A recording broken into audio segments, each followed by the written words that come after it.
start inviting everyone. I had no idea this topic will still be polarizing after all this time. Well, I think it's polarizing because it's a continued fight. It's definitely a continued fight. I think the consensus is actually swapped, it seems, because the consensus a year ago was vaccines are the only way to go. And now all of a sudden people are, more and more people are skeptical. So you think it's shifting more, the anti-vaccine movement is getting stronger now in your opinion? So anti-vaccine is a word that has to be used carefully because you don't have to be anti-vaccine. I'd rephrase. Yeah, you're 100% right. I'll rephrase it. The concerns with vaccines is accelerating. Correct. Specifically mRNA vaccines. But the others are worse, no? The Chinese ones. Well, sure. I mean, I don't know much about the Chinese vaccines. I imagine everything Chinese is worse. But, all my friends in Asia, and I've got quite a few, they know the Sinovac has not been successful. I think there was a later version that some claim was a little bit better, but it was far less effective when it came out at about the same time as the Pfizer and Moderna. So, what was the handle? What is the handle? There's a guy, the one that came in yesterday, the one that we were talking about, a great speaker, Joseph Lee. What's his handle? Oh, don't invite Jeff. No, I'm just kidding. I'll figure it out real quick. I'll figure it out, Mario. Hold on. Cool, man. Yeah, I need to invite him as well. He really improved. Like he started giving others the opportunity to speak, and I think the audience enjoyed his perspective because he knew what he's talking about. I invited him. Just invited him. Okay. All right, good. Cool. I see if some requests to speak. We'll be adding those up in a bit. Just getting the panel organized. So we're doing this panel. That was an unexpected panel. Hopefully it doesn't get interrupted by the Fauci files, which could drop.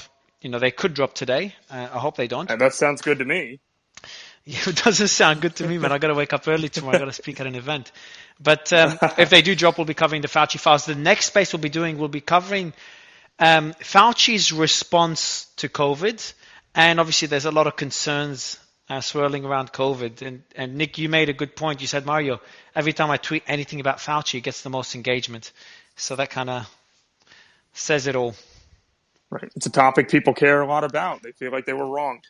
Yeah, I actually got a question. I'll kick it off with you, Nick, and maybe go to anyone else before we kick off the discussion about the long-term effects of both COVID and the vaccine, because we're still understanding both. We're learning them as we go. But the first question is unrelated to the topic, just while warming up the stage and waiting for the speakers to join. Mm-hmm. Briefly, why is there so many concerns around Fauci? What concerns do you know about, and what concerns do you have? Because it's been proven multiple times that Fauci publicly lied to on TV in the early days of the pandemic when he learned about lied about the efficacy of respirators specifically, and then flip-flopped on it later. They knew damn well that he was lying about the efficacy of N95 respirators in the beginning. And the reason that he justified that later was because he said that he didn't want to have a run on those masks so that they would be taken away from people in the medical community. However, what that did was it proved to the American public that the government will lie to them. So because they are lying and admitted to lying, now all of a sudden everything they say is questioned and it's scrutinized. So they have not found any way to actually fix that issue. What they continue to do is chastise people, call them fake news, and go after them. That's the biggest issue we're facing right now. Well, don't forget, too, that we got a revelation through FOIA requests, and Tom Fitton may have done it. We probably should let him know we're up and doing this. But I can't remember if it was him or someone else that got it out. But Dr. Bhattacharya had, and others, respected physicians, some of the most respected physicians out there anywhere in the world, both Fauci with Francis Collins, specifically worked to shut down the Barrington Declaration, which had questions, which offered questions about two major issues. One, in general, the shutdowns, and then two, the making vaccines mandatory for younger people. So they went on a tear to through social media and through media in general, broadcast media in general, to shut down any discussion of the Barrington Declaration. So Fauci was strongly behind that with Francis Collins, and that's another amongst many reasons why people are problematic with it. Yeah, By the way, he mishandled Right. the AIDS epidemic situation. There are people in the community that were very concerned about the AIDS epidemic. He got a lot of criticism during that time because of his horrible response to it. I think also he should have never. Go ahead. I was saying just over the last 6 months, he sort of portrayed this very unique hubris. He's been asked on multiple networks by multiple reporters, do you think you went too far with the closing of the schools? And he says, I don't want to say I ever made a mistake because it'll be taken out of context. And then he would throw out the line like, I never recommended anyone to shut anything down. But we have all the receipts. I mean, it was the easiest video I've ever made in my life, which was just going through of him actually saying, we need to shut the country down. We need to shut the schools down. It's like he won't admit anything that he's wrong. And you see, for example, we worked really closely with Dr. Atlas. Dr. Atlas in his book talks about confronting Fauci in the hall and just saying, here, I've shown all these details. We've got 250,000 cases of potential domestic abuse that we missed just in the spring of 2020 because teachers and administrators are typically the ones who find that out and kids weren't in school. What should we do? Or don't you think people are a little bit too frightened? And he says, no, they're not frightened enough, right? Fear was his main tactic. And, we're giving him a chance here in these last few months. Take a look back. What do you think? And he won't admit anything wrong. And everyone knows he's in the wrong here. Right. Well, people want to put him on tribunal if he admits to anything wrong. So why would he be incentivized to admit to any wrongdoing? Sure. I mean, he literally went up there on stage behind the podium back in near the beginning of the pandemic and said that we need to shut the whole country down. If you remember, 14 days to stop the spread. How long did that go on? 5, 6 months, 8 months? And then don't forget the other topic that is always at the top of this discussion of Fauci is the use of NIAID funds on gain-of-function research in the Wuhan lab. The lab leak theory. The lab leak theory. Yeah, that's. I want to do a space on theory, this. But the funding through EcoHealth Alliance and the fact that Rand Paul kept asking him the question in Senate hearings, and he refused to say that they did any gain-of-function research. So that's a big part of this. Well, what they did was they changed the definition of gain-of-function research. The NIAID actually went back and changed the definition, right? And so that was his excuse for saying that he didn't lie under oath. Right? When he clearly gain of function, all that stuff, does it even matter?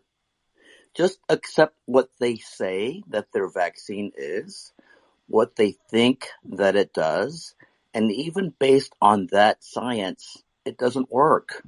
Well, and I mean, Dr. Lee, you're right, but I guess what we're setting up here is why are people so turned up and get the heat meter going really high every time they hear about Fauci, and we're just kind of laying out some of the things that people think of when you do that. Jim, you're right, though. Jim, I'll give you Jim. I'll give you more information.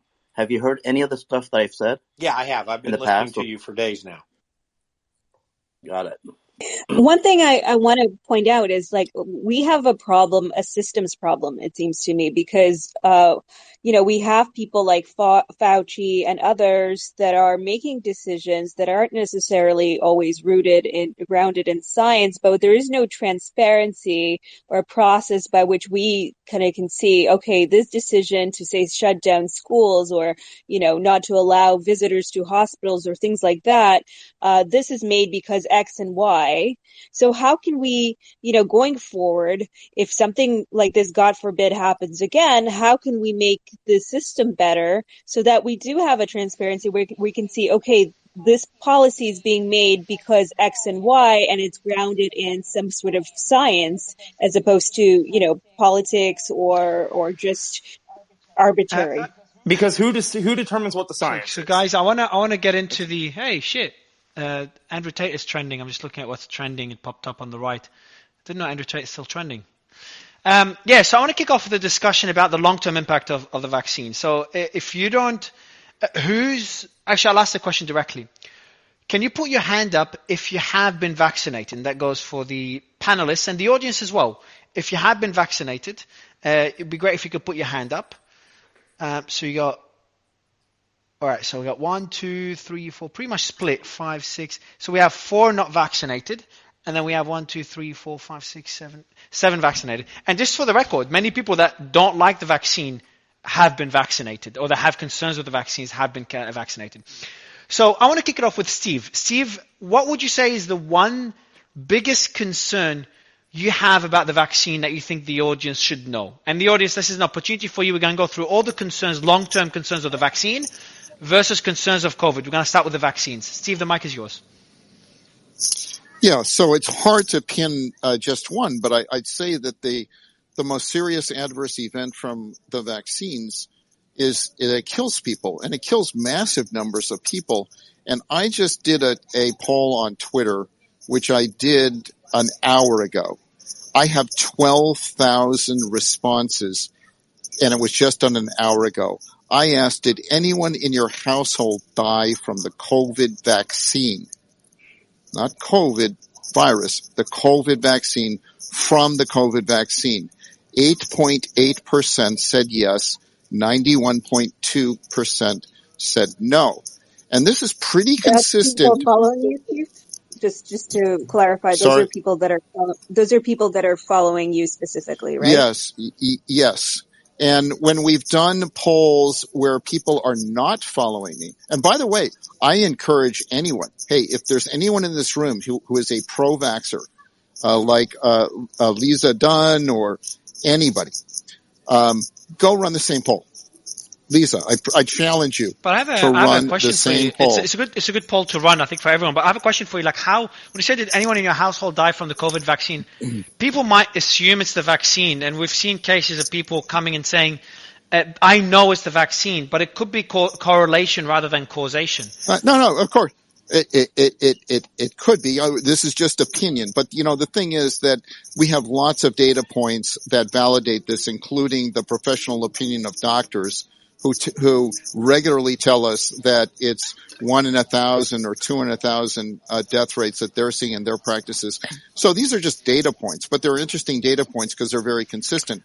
And so in this poll, I got 8.7%, but in the polls that I've run that were done for an independent sample, I get 6.6%. So even if it's wrong, even if it's off by an order of magnitude, there are 123 million households in America, and if you've got a 6% of those that have a death, even if it's 0.6% that have death that's caused by the vaccines, and people are overestimating by 90%, like 9 out of 10 are wrong. You're still looking at over 500,000 deaths. What would you say is the main? What's the reason people are dying from the vaccine in your perspective? Because fundamentally, what the vaccine is doing is it's causing an autoimmune reaction. It's causing the body to attack organs and shut them down with multi-organ failure, with cardiac arrest. So what's happening is the mRNA is going into your heart tissue, for example. It is basically making your heart look like it's a foreign organism. And so your immune system is now attacking that foreign organism and trying to kill it as best it can. And that killing can result in death. Now, that can happen in your heart. It can happen in your lungs. It can happen in your brain. And it's not just the autoimmune function, but it's also these when it expresses spike Steve, before you protein, finish, you get. can I say a couple of things just along those In lines? a bit, Joseph. I'll let you comment on it right after Joseph, Yeah, and then we'll get Eugene or someone to reply. yeah, So I'll go to you next, Joseph. yeah. Go ahead, Steve. Yeah. So what happens is that the blood clots. What happens is inflammation and blood clots, and then these blood clots lead to loss of blood flow to your brain, to your lungs. I mean, you look at pulmonary embolism in VAERS, and pulmonary embolism is elevated versus a normal vaccine by over 900 times. And why is What that? is that called? It's Sorry, because Steve, what is that called? How do you spell it? How do you say it? Pulmonary Okay. embolism. It's basically a blood clot in your lungs, so you can't breathe. You can't breathe. You die pretty quickly. I got it. So you're basically, if you hit your heart, your lungs, or your brain, it's pretty much a very quick, a sudden death, game over.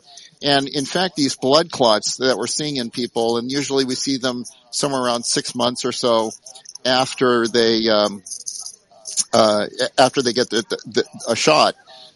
These clots, these strange clots that have been removed from people, some of these things are 2 feet long, and they're removed from live people. So I know of a case where a 2 foot long intact, and that's important, it's intact blood clot. These are not normal blood clots. Normal blood clots, you would never be able to remove a 2 foot long intact blood clot from any person ever before. And we're seeing 2 foot long intact blood clots removed from live people. Okay. So I took notes on this concern. Before we go to Joseph, one other question, Steve, and then I'd love Lisa to reply. See your hand up, Lisa and Joanna, and then we'll go to Joseph. But my question to you, Steve, is when do these problems or when do these symptoms come up? Like, is there a certain period, like 1 year after the vaccine you're good, or 2 years you're good? I know we don't know for sure, but in your opinion, when do you think that people could be like, I took the vaccine, it's been a year, I could at least breathe, it didn't, I didn't get the blood clot or the autoimmune reaction? The answer is that we don't know, and it's probably diminishing returns over the period. It's not like, you see in VAERS, you see a lot of reports in the first week in VAERS, and then it trickles down and it goes down from there. But a lot of that is just reporting bias, because when it happens in the first week after they get the vaccine, it's much more likely to get reported in VAERS. Whereas if you have a heart attack like 3 weeks or 3 months after you get the vaccine, it's much less likely to be reported in VAERS. And so you have to look at the all-cause mortality data, and you have to look at the death records. And so what I've done is I've surveyed people, and I said, hey, do you know anyone who died? Tell me, when did they die? And what did they die from? And what you see is that the deaths are spread out over time, because these blood clots can, it's a very random event, whether the blood clot, kills you a week later or it kills you 6 months later. In the case of Asim Malhotra, his dad died 6 months after he got, vaccinated. And I know of anecdotally of cases where both parents died after being vaccinated 6 months after they were vaccinated. And, that should be really rare to find that. So we're seeing these things, and like I know a guy who got the vaccine, had severe events, and it took him a year to die. Steve, quick question for you, Steve. The VAERS system, a lot of people here are familiar with VAERS. How reliable is that data, and who can enter that data into the system? So the VAERS system is very reliable, except when it shows an adverse event that goes against the government narrative, and then the government says it's not reliable at all. So true story. True story. Yeah. So when VAERS is underreported, so that they'll go to VAERS and they'll say, look, myocarditis, there were only, 5,000 reports of myocarditis. Well, those represent probably 500,000 cases, but they'll go to the 5,000 cases and say, see, only 5,000 cases out of the 250 million doses we've delivered, and therefore, see, look, VAERS proves our point that the vaccines are super safe.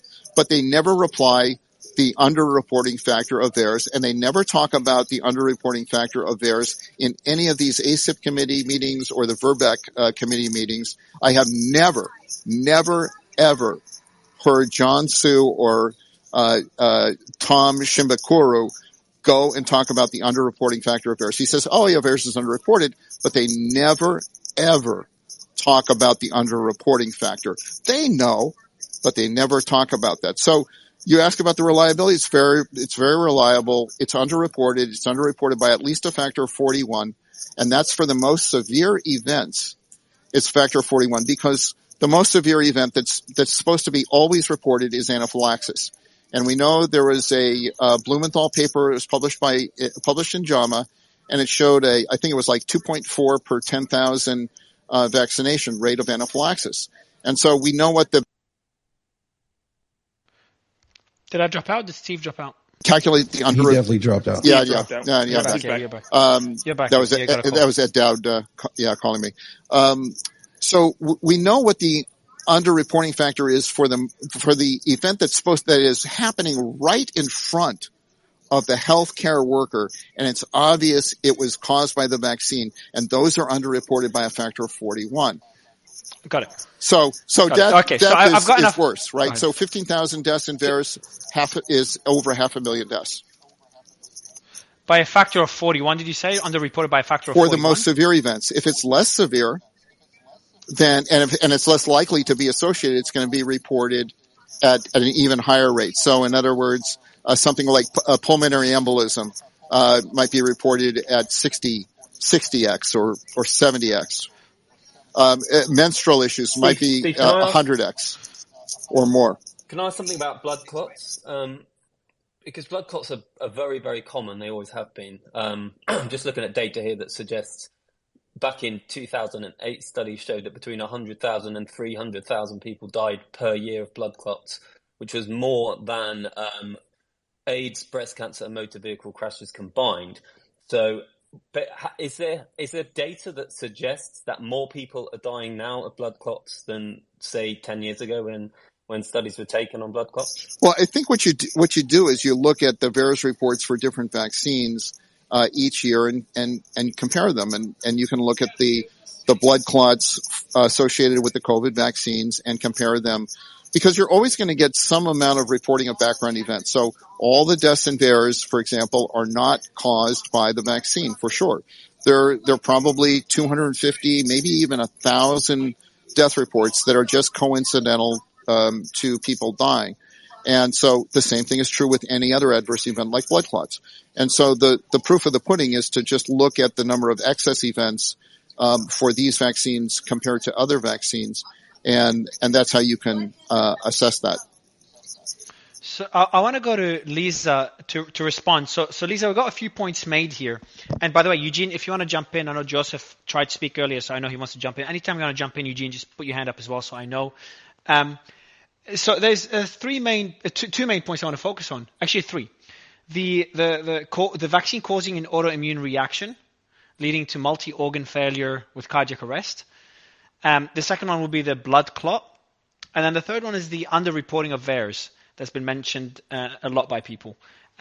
You can respond to one or all of them, Lisa. Okay, just to sort of also take a high-level view of this, the vast majority of the world now has been vaccinated or has had natural infection with COVID. COVID itself programs your cells to make the same spike protein and multiple other proteins. Who has the floor? Pardon me? Sorry, go ahead, Lisa. Joseph, I'll give you the mic. I'll give you the mic in a bit. I know you'll disagree with points, Joseph. Sorry, go ahead, Lisa. Okay, so COVID itself infects cells, and it takes over the machinery of the cell to reproduce the virus and produce spike protein as well. So spike protein is going to be there with natural infection, and spike protein is going to be there with vaccination as well. The thing about the spike protein itself is it does not have anywhere near the same degree of pathogenicity as does the whole virus. And the point of the vaccination is to try to prevent people from getting sick from the virus. Now, that doesn't mean that they won't test positive for the virus, because the virus can still sneak up in your boogers and in your nose and in your airways. But once you've been vaccinated, what you've done is you've primed your immune system to be able to deal with the virus preferentially before it has a chance to get into cells. So that's the point of the vaccination. So the fact that you get blood clots with the virus. The fact that you get pulmonary failure, you get pulmonary failure with the virus. You get myocarditis with the virus. You get all of these things with the virus. So just to make sure I understand, Lisa, what you're saying is that, are you implying that the vaccine might increase those risks, but the virus increases them significantly more, or are you not implying the first point? No. Okay, so you are. There is an association. There is a signal that came out of VAERS that suggests that there is a higher risk in certain age groups, in certain demographics of people getting myocarditis. There's an association. Companies are looking at that association now and actively pursuing to see whether or not it's a real thing. Some people are concerned that it might be, and understandably so. I think that it's valid to be concerned about those things. And I think it's reasonable to have, once again, I think it's important to be able to discuss these things publicly. There should be a full airing of both sides of the debate, especially, with people who've got a significant credibility, like Vinay Prasad and Dr. Dunn. Before I ask you a question, Nick, just to explain to the audience, the VAERS that we refer to is the Vaccine Adverse Event Reporting System, which is by the CDC. It just reports on adverse effects from the vaccine. Correct me if I'm wrong, Yep. Nick, but I'll let you ask your question. That's correct. So, Dr. Dunn, I do want to ask this question because there is an important distinction here. When you're saying that you are much more likely to have heart problems or myocarditis from COVID rather than the vaccine, does this include 5-year-olds, a lot of which have been forced to receive this vaccine? It's across the board. And once again, almost everybody has been exposed to COVID at this point. And so there's 69% of the world, 70% of the world has gotten at least one dose of vaccine. There have been 13 billion doses administered. I think that if you had a very severe, very common side effect from this vaccine, we would be seeing a lot more than just reports to VAERS. We would personally know lots more people who've been having problems. And so I think that in terms of excess mortality that's been reported at VAERS, once again, that is not granular data. That's saying that, people, first of all, became aware of VAERS with COVID. So I think that there's been increased reporting to that system because of awareness of it, which I don't think was that prevalent before. Now, what happened in 2021 that could also contribute to excess mortality? The Delta variant, which is a much more severe variant, showed up on the horizon, and it had some vaccine escape properties about it. So you had a natural infection that resulted in more severe outcomes. It increased 108. So there's an article in 2021 that was describing a 108% increase in hospitalization, 235% increase in ICU admission, and 133% increase in death. That was from the Canadian Medical Association, and that was looking at over 200,000 people in October 2021. So Delta is one explanation for why you could have had an increased excess mortality in that time frame. You also had an increase in drug overdoses that led to death by 15% between 2020 and 2021. It went from 93. Why is that related to the? What is that related to anything or unrelated completely to COVID? It is related to probably mental health issues and COVID lockdown and the impacts of the actual lockdown, I think, resulted in a lot more harm in sort of unforeseen ways. So you had increases in drug overdoses and suicide because I think of mental health problems because people weren't socializing and separating from other people and things like that. You had increases in delayed diagnosis for cancer, diabetes, heart disease underlying all of that because people weren't going to the doctor. So I think that there are a lot of very logical explanations to why you've got an increased death or excess mortality, all-cause mortality, that don't hinge on the actual just vaccine. Understood. So that's Understood. So I think, Mary, can I just, because I've just looked up some stats, just jumping back to the blood clots. There was a request for the UK Office of National Statistics regarding all blood clot related deaths between 2019 and 2021. Now, the UK didn't get their vaccines until the middle of 2021. The blood clot deaths were actually lower in 2021 than they were in 2020. There was no increase. And I think what Dr. Dunn was saying there is so important. Everybody's so focused on the vaccines as a cause of blame that they're ignoring the fact that we've had, a very serious illness spread throughout the entire planet and infect billions of people that carries, reputedly worse symptoms than the vaccine side effects. So I'm really glad, Dr. Dunn, that you said that so clearly here, because I think it's been missed a lot on these spaces. So I would love, before going to Eugene and Justin, and I see Nelson's hand up, and I know, Joseph, you'll be getting the mic for a while, so don't worry. I want to get Steve to respond, because there's a lot of points here that Lisa made in response to what you talked about. Sure. So, and maybe also if you can also respond to Sam's statistic about blood clots not increasing in the UK from 2020 versus 2021. Yeah, I'm not familiar with that data. But I will address all of Lisa's other points. So she said that COVID, I'll try to be as fast as I can, said COVID takes over cells too.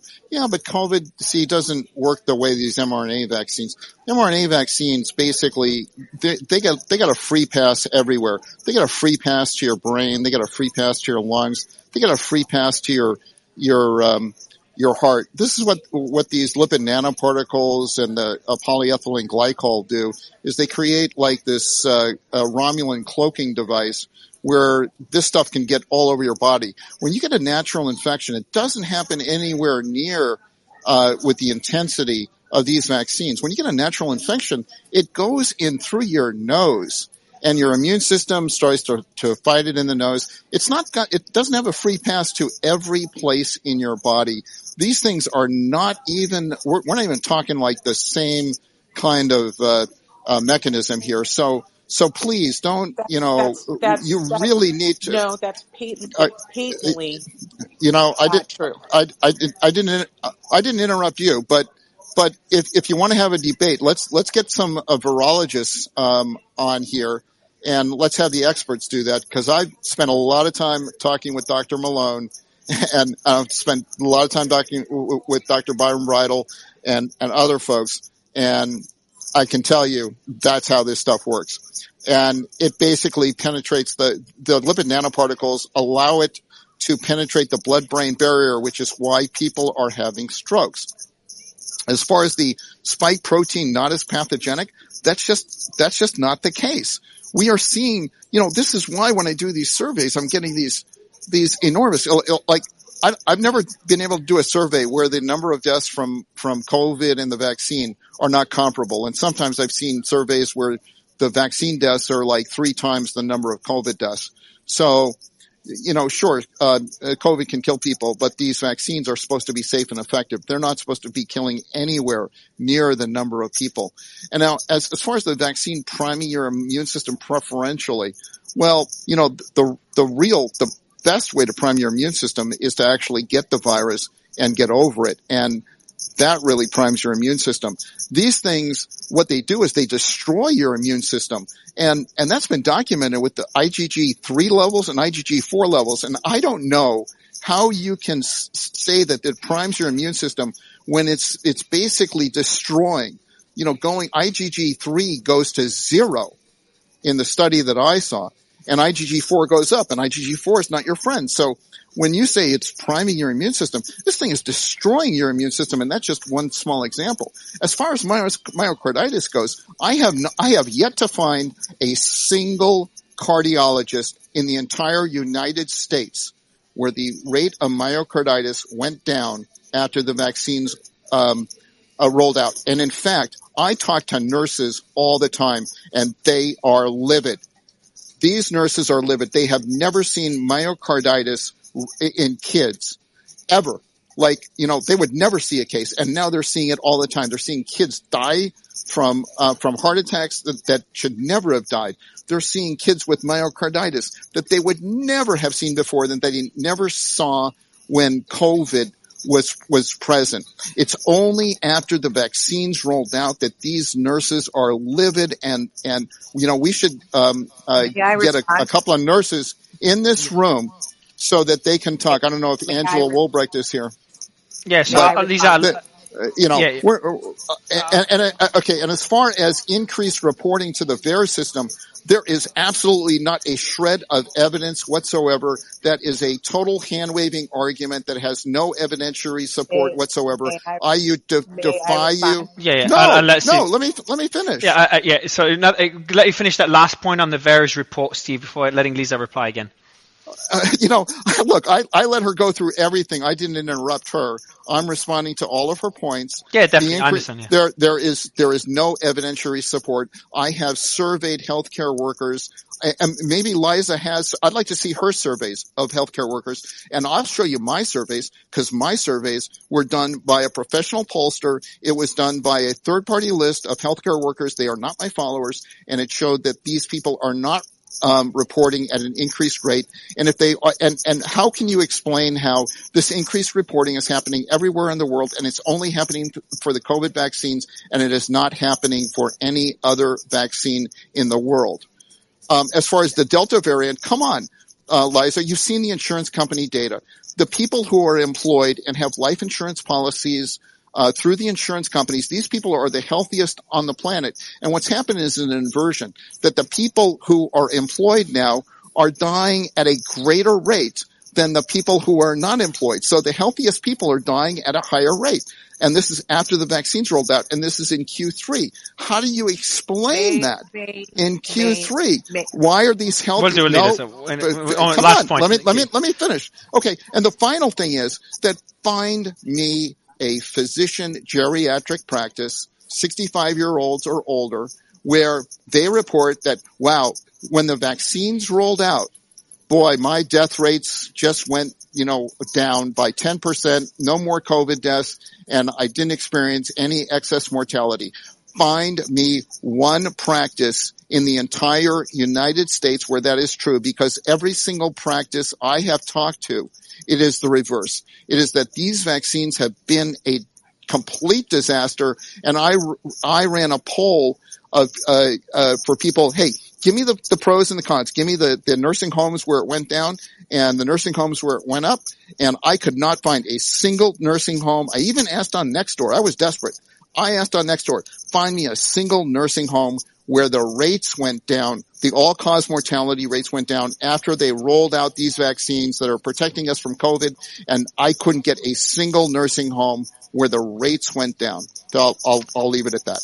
Thanks, Steve. Lisa, I'll let you respond. There's a lot of points there, so the mic is yours. I've already responded to all-cause mortality. Sudden cardiac death prior to COVID was one of the leading causes of death in the United States. Just going, 356,000 people, sudden cardiac deaths per year, 90% fatal. In the pediatric population, and this was reported in resuscitation in 2020, that there were 23,000 cases a year in the United States, and this was data that preceded COVID. So there are absolutely cases of sudden cardiac death in adults and in children that are it's widely prevalent. It's one of those things that is there at baseline. So COVID exacerbated that, and although I think that you are pointing at the vaccines as a problem, the COVID virus uses the same machinery in the cell to make itself, including the spike protein. So the COVID virus causes all of the things that you are saying that the vaccine causes. And if you have a variant that can escape the protection of the vaccine, that variant can also cause disease. So I'm not saying that there is absolutely no association between vaccination and an outcome like myocarditis. I think that there is a signal there. The actual mRNA vaccines, the Pfizer and Moderna vaccines, they've been paying very close attention to clotting, and there is not a signal there with clotting, as far as I'm aware. And I've been looking very closely at that data. I can pop in, Mario. Jump in, Justin, and then we'll go to Eugene.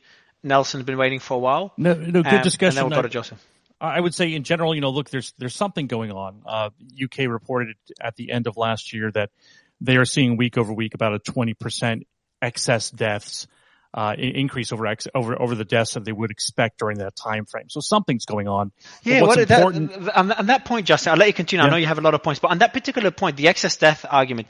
So is there statistics showing that the rate of excess deaths around the world has increased and people are saying that it differs per country. So it differs per country. So for example, in Sweden, their excess deaths, I wouldn't dismiss the idea that people know people or have themselves experienced very, very bad reactions to the vaccine. So that's Justin, UK reported at the end of last year that they are seeing week over week about a 20% excess deaths increase over the deaths that they would expect during that time frame. So something's going on. Yeah, on that point, Justin, I'll let you continue. I know you have a lot of points, but on that particular point, the excess death argument. So is there statistics showing that the rate of excess deaths around the world has increased and people are, saying that it differs per country. So it differs per country. So for example, in Sweden, their excess deaths were not significantly higher than they were in the previous 5 years. And the way it works is just very simple. You take the last 5+ years of deaths that you would expect over a given period of time. You average that out across and you account for different age brackets and everything else there, and it goes up. And so the next year you say, I'm expecting, 2,000 people to die this week in my country. And when 4,000 deaths come in, you go, well, something happened, right? So those excess deaths you would then look at. So I have another question for you on that point. Everyone is using excess death to blame the vaccines, but couldn't the excess death also come from unreported COVID deaths? They absolutely could, and that's why it's significant, because there were, I think, 2,500 deaths reported at the week ending December 23rd in the UK. A very, very, and that's a 20% increase over the deaths that they would expect over that time period. But it doesn't compare to, the number of COVID deaths was very, very small. So it's the idea is when you compare COVID deaths to the deaths that we're actually seeing, and very well could be lockdown deaths. We know, for example, there was a significant increase in lockdown deaths over the spring of 2020. But right now, none of that should be occurring. And so I'm wondering why that is. But there are clues, and I'm not sure that. Go ahead. Another question for you again. Because Steve and Lisa were talking about underreporting, but could the same underreporting that we saw with vaccinated people, couldn't we have the same potential underreporting with people that have COVID? Possibly, but for example, when you use the case surveillance file, which is the master file that the CDC uses to track every single case there. I mean, it's a very large file. It's like 10 gigabytes, so you need a really good machine and a business intelligence platform to use it. When you compare that, for example, in the same apples to apples way that you would the burdens of influenza, right? So for influenza, you're looking at how many people got infected, how many people had a doctor's visit, how many people were hospitalized, and how many people died. And when you actually pare it down to the data that they have in the CDC, and you would say, well, I need to know how many people were hospitalized and how many people had a actual lab confirmed case of COVID. It comes out to about 347,000 deaths and not the 980,000 when they widen the scope there. So there's actually very much an overcounting as far as I see it, but I can see people interpreting in different ways.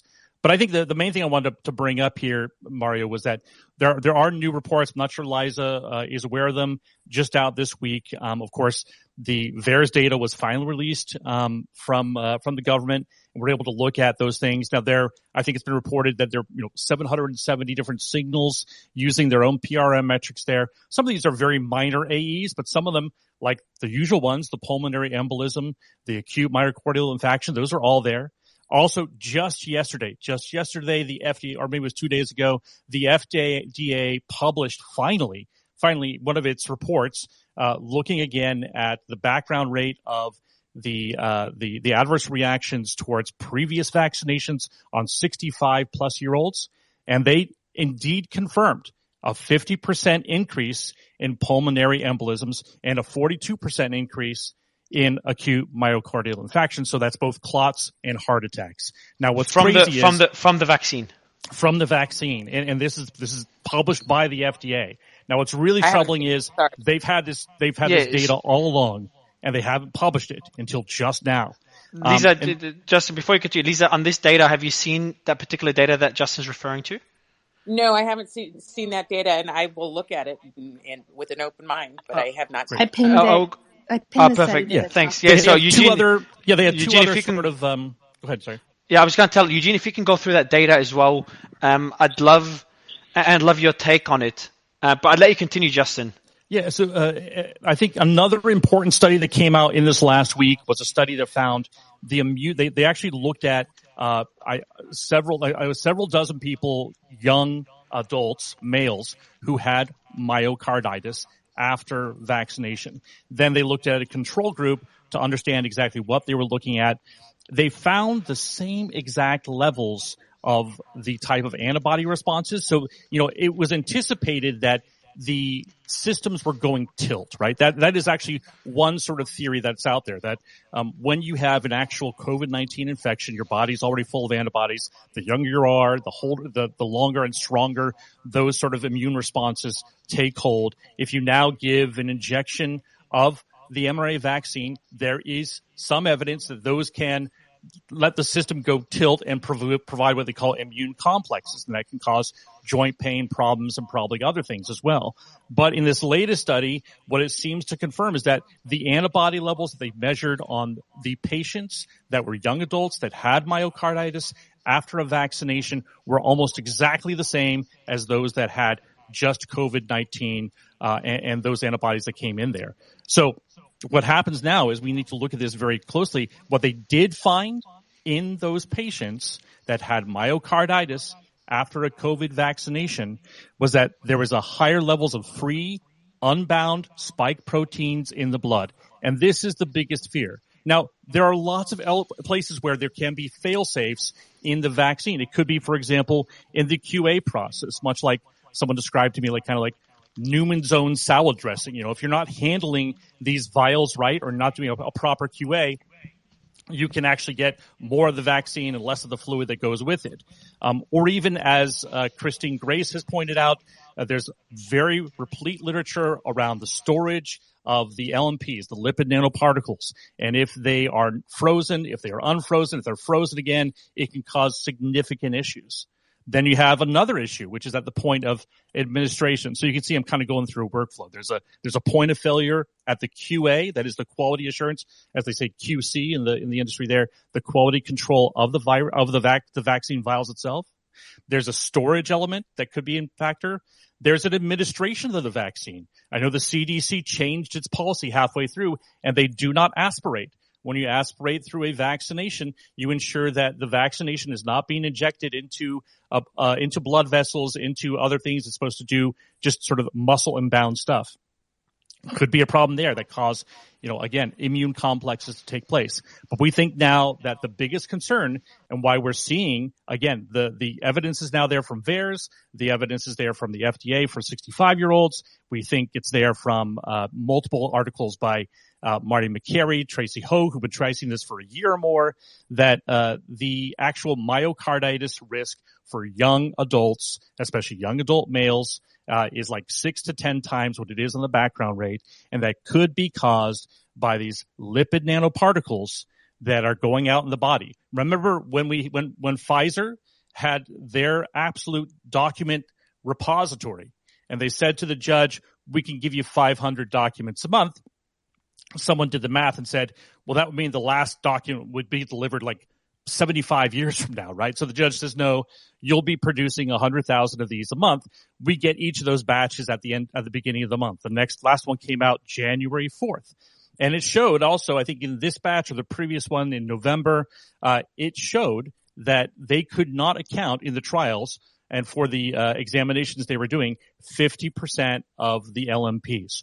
Where do they go? We just don't know. And I'll say just a last thing here, Mario.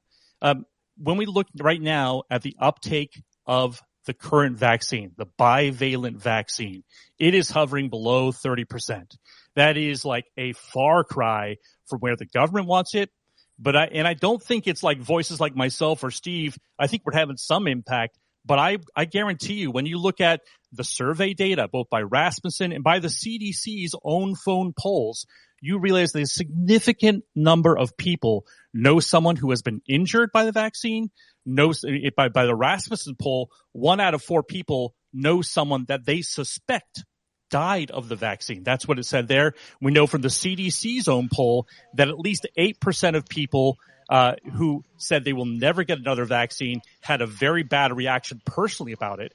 And so when you look at that uptake, when you look at the uptake of the vaccine for children and toddlers, the 5-month to the 6-month to 5-year-old EUA that's been approved, that's not even hit like 10%.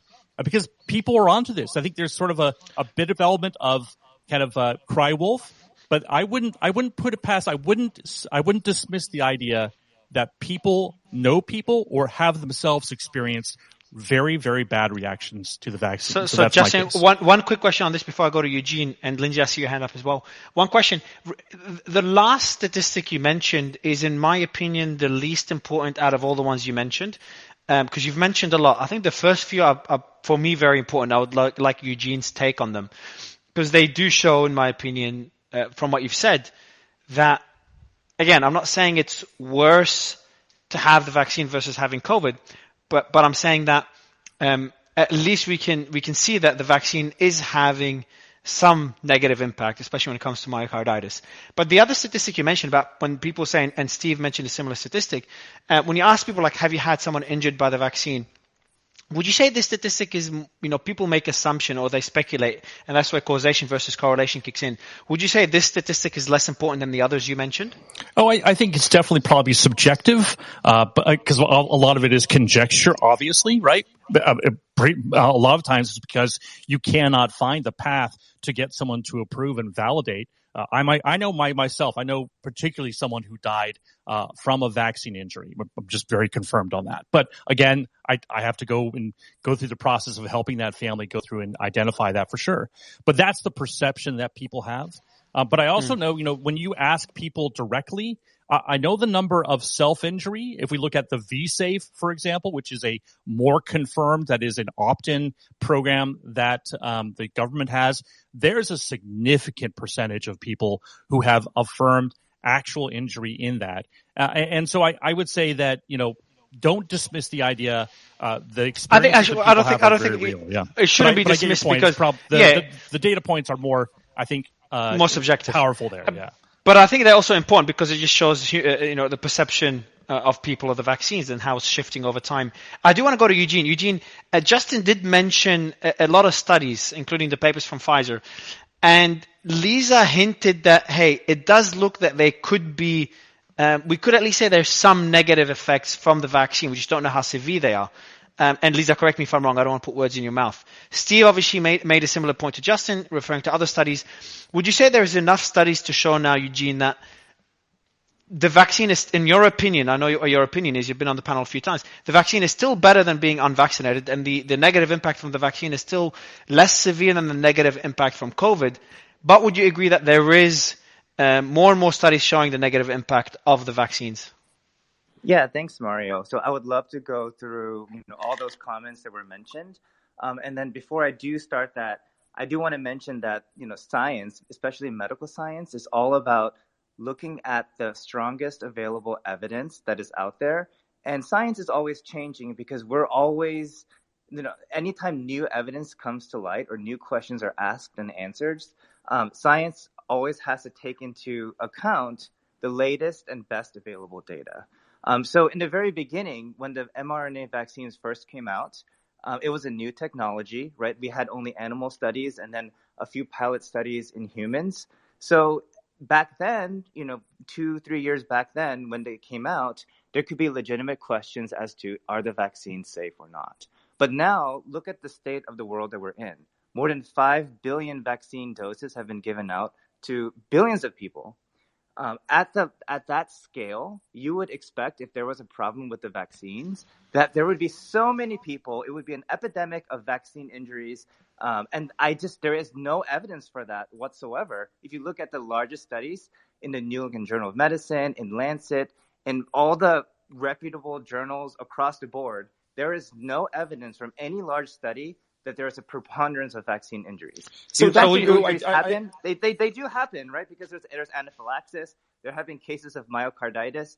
And I would even mention that the regulatory agencies have been looking very carefully at vaccine injuries. Look at the Johnson & Johnson shot, right? In the very beginning, when they found a few rare cases of cerebral, sinus venous thrombosis, they basically gave out a warning about the Johnson & Johnson vaccine. This came from the CDC. This came from the FDA. There was more caution around that. And we pivoted towards relying more on the Moderna and the Pfizer vaccines. So it's not like the regulatory agencies and the scientific community has been completely ignoring everything. We've been extremely cautious about these adverse effects. And the adverse effects, the incidence is extremely low. Even for the Johnson & Johnson vaccine, I do believe the benefits still, to this day, knowing the rare side effect of the cerebral venous thrombosis clot, that it can happen in some individuals, the benefits still outweigh the risks, even for the Johnson & Johnson vaccine,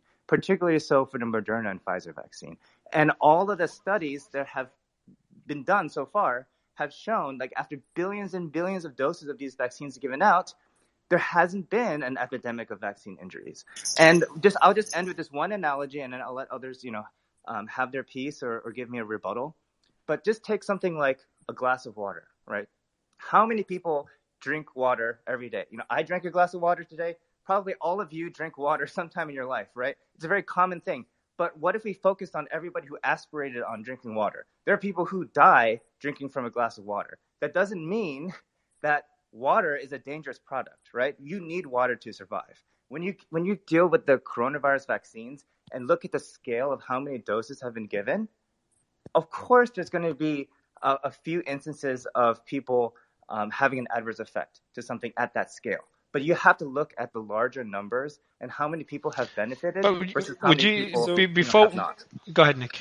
I'm sorry. So, Dr. Gu, do you believe that there's been a lot of talk about younger people, especially athletes, as we've seen in the past week, falling over and, having obvious heart problems and such. And a lot of that has been blamed on the vaccine. Do you believe that this is just, coincidence that these are getting these events are getting a lot of attention? Or do you believe that this could potentially be a result of the vaccine and we are seeing an increase in these events for that reason?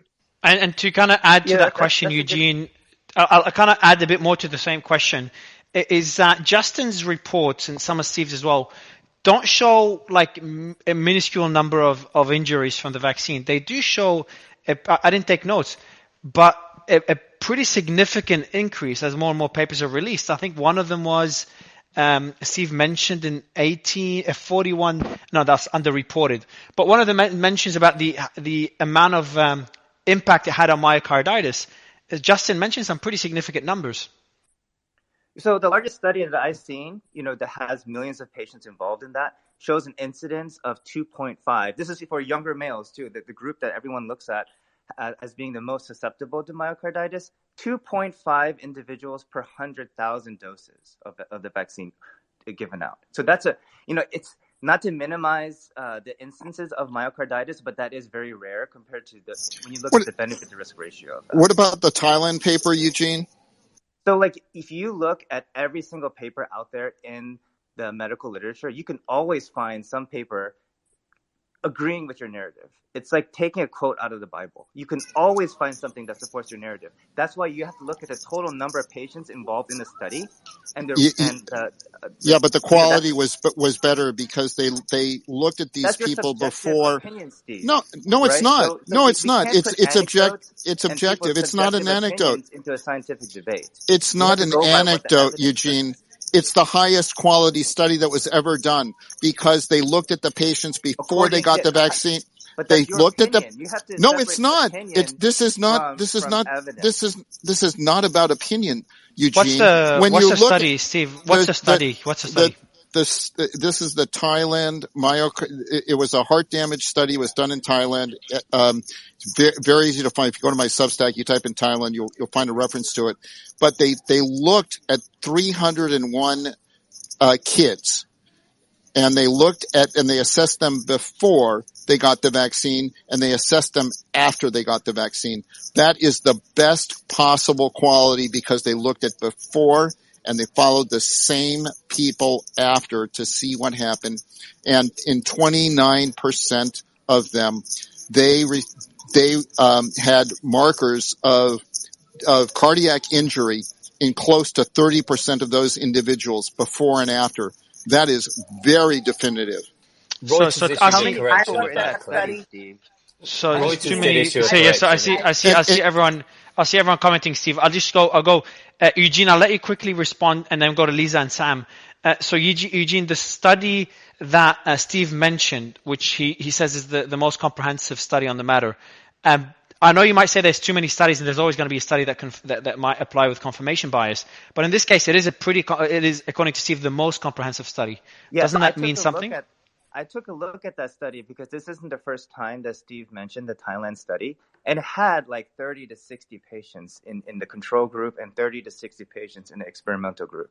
That is a very low number of patients, especially when you compare it to the Israeli study in the New England Journal of Medicine that had millions of patients.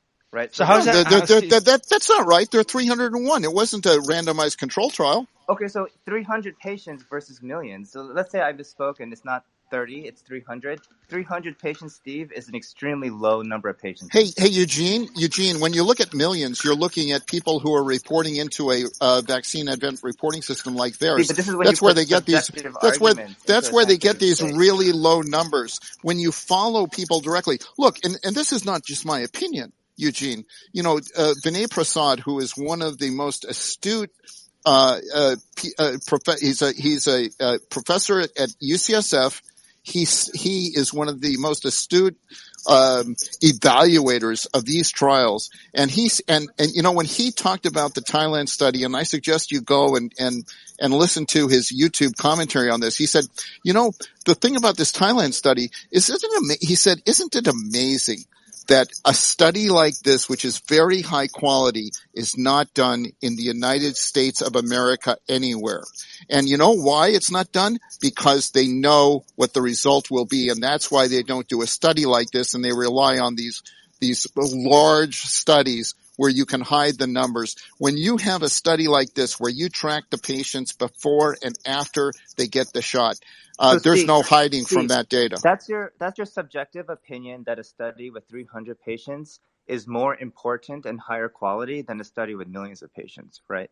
That's not so the flaw, Eugene, the flaw that you mentioned is that 300 is too small of a number, and then the flaw that Steve is mentioning in the study in Israel is that it's too big of a number, and there could be too many inconsistencies or false reporting. Yeah, the reports the people can't report in, and you're never in your millions of people. You never look at those million people before they get the shot, and then measure them 2 weeks after they get the shot. No possible way you're going to have millions of people doing that. That's why this study was so small, because they looked at before and after, because they wanted to look very closely. Did the intervention make a difference?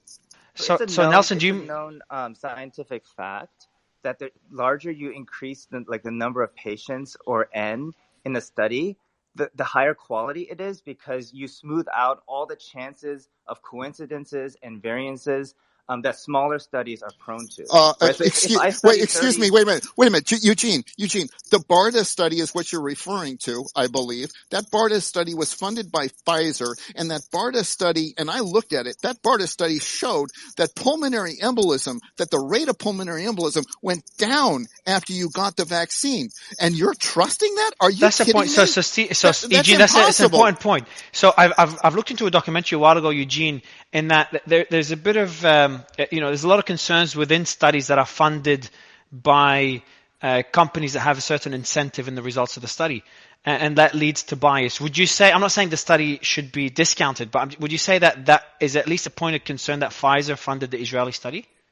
I think that's a separate but legitimate point of concern. Is within the scientific literature, how do we evaluate conflicts of interest when studies are paid for in part or in large part by pharmaceutical companies or anyone who has a vested interest in the results of the study? I think that's a legitimate question and something that can be legitimate. Could be a different discussion, yeah. And can I just point out something really important? Please do so. So I'll let Sam point this out before you do, Sam. I'll give you the mic. Before you do, Nelson, do you mind after Sam if I give the mic to the ladies, Lindsay, Tara, and Joanna? 100%. Is that okay? 100%. Thanks, bro. Yeah, go ahead, Sam. So just, this is a problem with social media. Steve, you're actually quoting the statistics that were shared on a tweet that the Thai team then refuted, and Reuters had to effectively publish a correction. A tweet went out saying it was 30%. That wasn't true. The Thai team responded to say that 1 in 301 were diagnosed with myocarditis, and also further people who said that the ECG is not a good judge of myocarditis in the first place. So I'm not saying that there's not validity in that study, and I'm not saying that we shouldn't be concerned about the results. But Steve, you are quoting statistics from a tweet that has been subsequently proved to be false. So I think it's just important that we always go back to the source. No. You're misquoting me. I didn't say that 30% got myocarditis, okay? I said that close to 30% had elevated cardiac risk factors. That's not true after. It was 1 in 7. It was 1 in 7. No, it's not. Well, no. I'm reading a Reuters article that was issued by the top. You should read the paper. Yeah, well, okay. You should read the paper. Maybe Sam, yeah. If you could check the paper, Sam, and pin it above. I think Steve, you might have pinned the tweet, but if you could both pin it above, and then the audience can go through both, both pinned tweets. I'll go to Lindsay, Tara, and Joanna. I did pin Steve Subsack on the Thailand article. I found someone share it, so I pinned it above. Mm-hmm. My comment was actually a while back, but I've been waiting patiently when Justin Hart was discussing the excess mortality data around the world. I created 1-minute clips for countries showing the vaccine rollout and the excess mortality and how that impacted over 50 countries around the world, and made them short little clips to make it digestible, but to show what the data looked like before the vaccines rolled out or after the vaccines rolled out, depending on the country. And there's some really weird cases where in Vietnam, they had hardly next to zero COVID deaths. And then after the vaccine rolled out, they COVID deaths increased exponentially. So I have those on my page, but it just shows the different countries and their impact. And normally when you have, if you look back historically on the epidemic charts of, say, the Spanish flu, you don't see valleys and peaks and valleys and peaks and valleys and peaks like we've seen with this COVID virus. It was one big peak that pulled back, and it wasn't up and down like we're seeing right now with the excess mortality and data and countries around the world. So it doesn't make sense. They didn't have the vaccines back for the Spanish flu when that originally happened. So it can really make you think about what's going on here and see how it's affecting countries around the world. Thanks, Lindsay. And before I know that probably Lisa or Joanna will probably want to respond to this, but I'll go to Tara first. Tara, good to have you back. Hey, thanks for bringing me up. I know you got a large panel up here already. I wanted to kind of backtrack a little bit to when Eugene was speaking in regard to water and the dangers of aspirating on water. But obviously we all have to drink water to survive. Do you believe that we need to be vaccinated to survive, Eugene? It's a good question, Tara. I don't believe we need to be vaccinated to survive, but I do believe that, especially on a large population scale, the more people we vaccinate, the more lives we can save. Because if you compare the risk of dying from COVID-19 itself and the risk of a vaccine injury from the vaccine, it's quite clear from the best available evidence that we have that the benefits of the coronavirus vaccines far and vastly outweigh the minimal risks of the vaccines. Not saying that adverse events don't happen. They obviously have happened, and it's always unfortunate whenever it does happen, but it's extremely rare compared to all of those who benefit from the vaccines and the number of lives that are saved because of the vaccines. Then how do So Eugene? Wait. Eugene, UK professor I have Norman another Fenton question after did Well, it. let Steve. finish. That's it. Let's see. Yes, of course. Wait a second. This is really important. UK professor Norman Fenton did a worldwide study where he looked at the countries and their vaccination rates and their excess mortality rates, and what he found was the more you vaccinate, the higher the excess mortality. So explain to me how it is that these vaccines are saving lives when every time they're deployed, even in the United States, and we've seen this, I've seen the scatter plots that have been done in the United States and cities in the United States. The line goes the wrong way. Every time you go and you increase the rate of vaccination within an area, the all-cause mortality goes up. And Norman Fenton went in. The paper, you can find it as Devil's Advocate, Norman Fenton, and look for Norman Fenton Devils, and you'll find the paper. And he looks at all the possible reasons. Oh, did they delay medical care? Is it caused by COVID? What's causing all these excess mortalities? And the only thing that he found from all of these plausible things that people have suggested, oh, it's because people are delaying medical care, it's from COVID, whatever. The only thing that had a statistically significant correlation is that the more you vaccinate, the higher the death rate. So explain to me, and that's large data, which is, of course, the data that you love to use, Eugene, is the large data.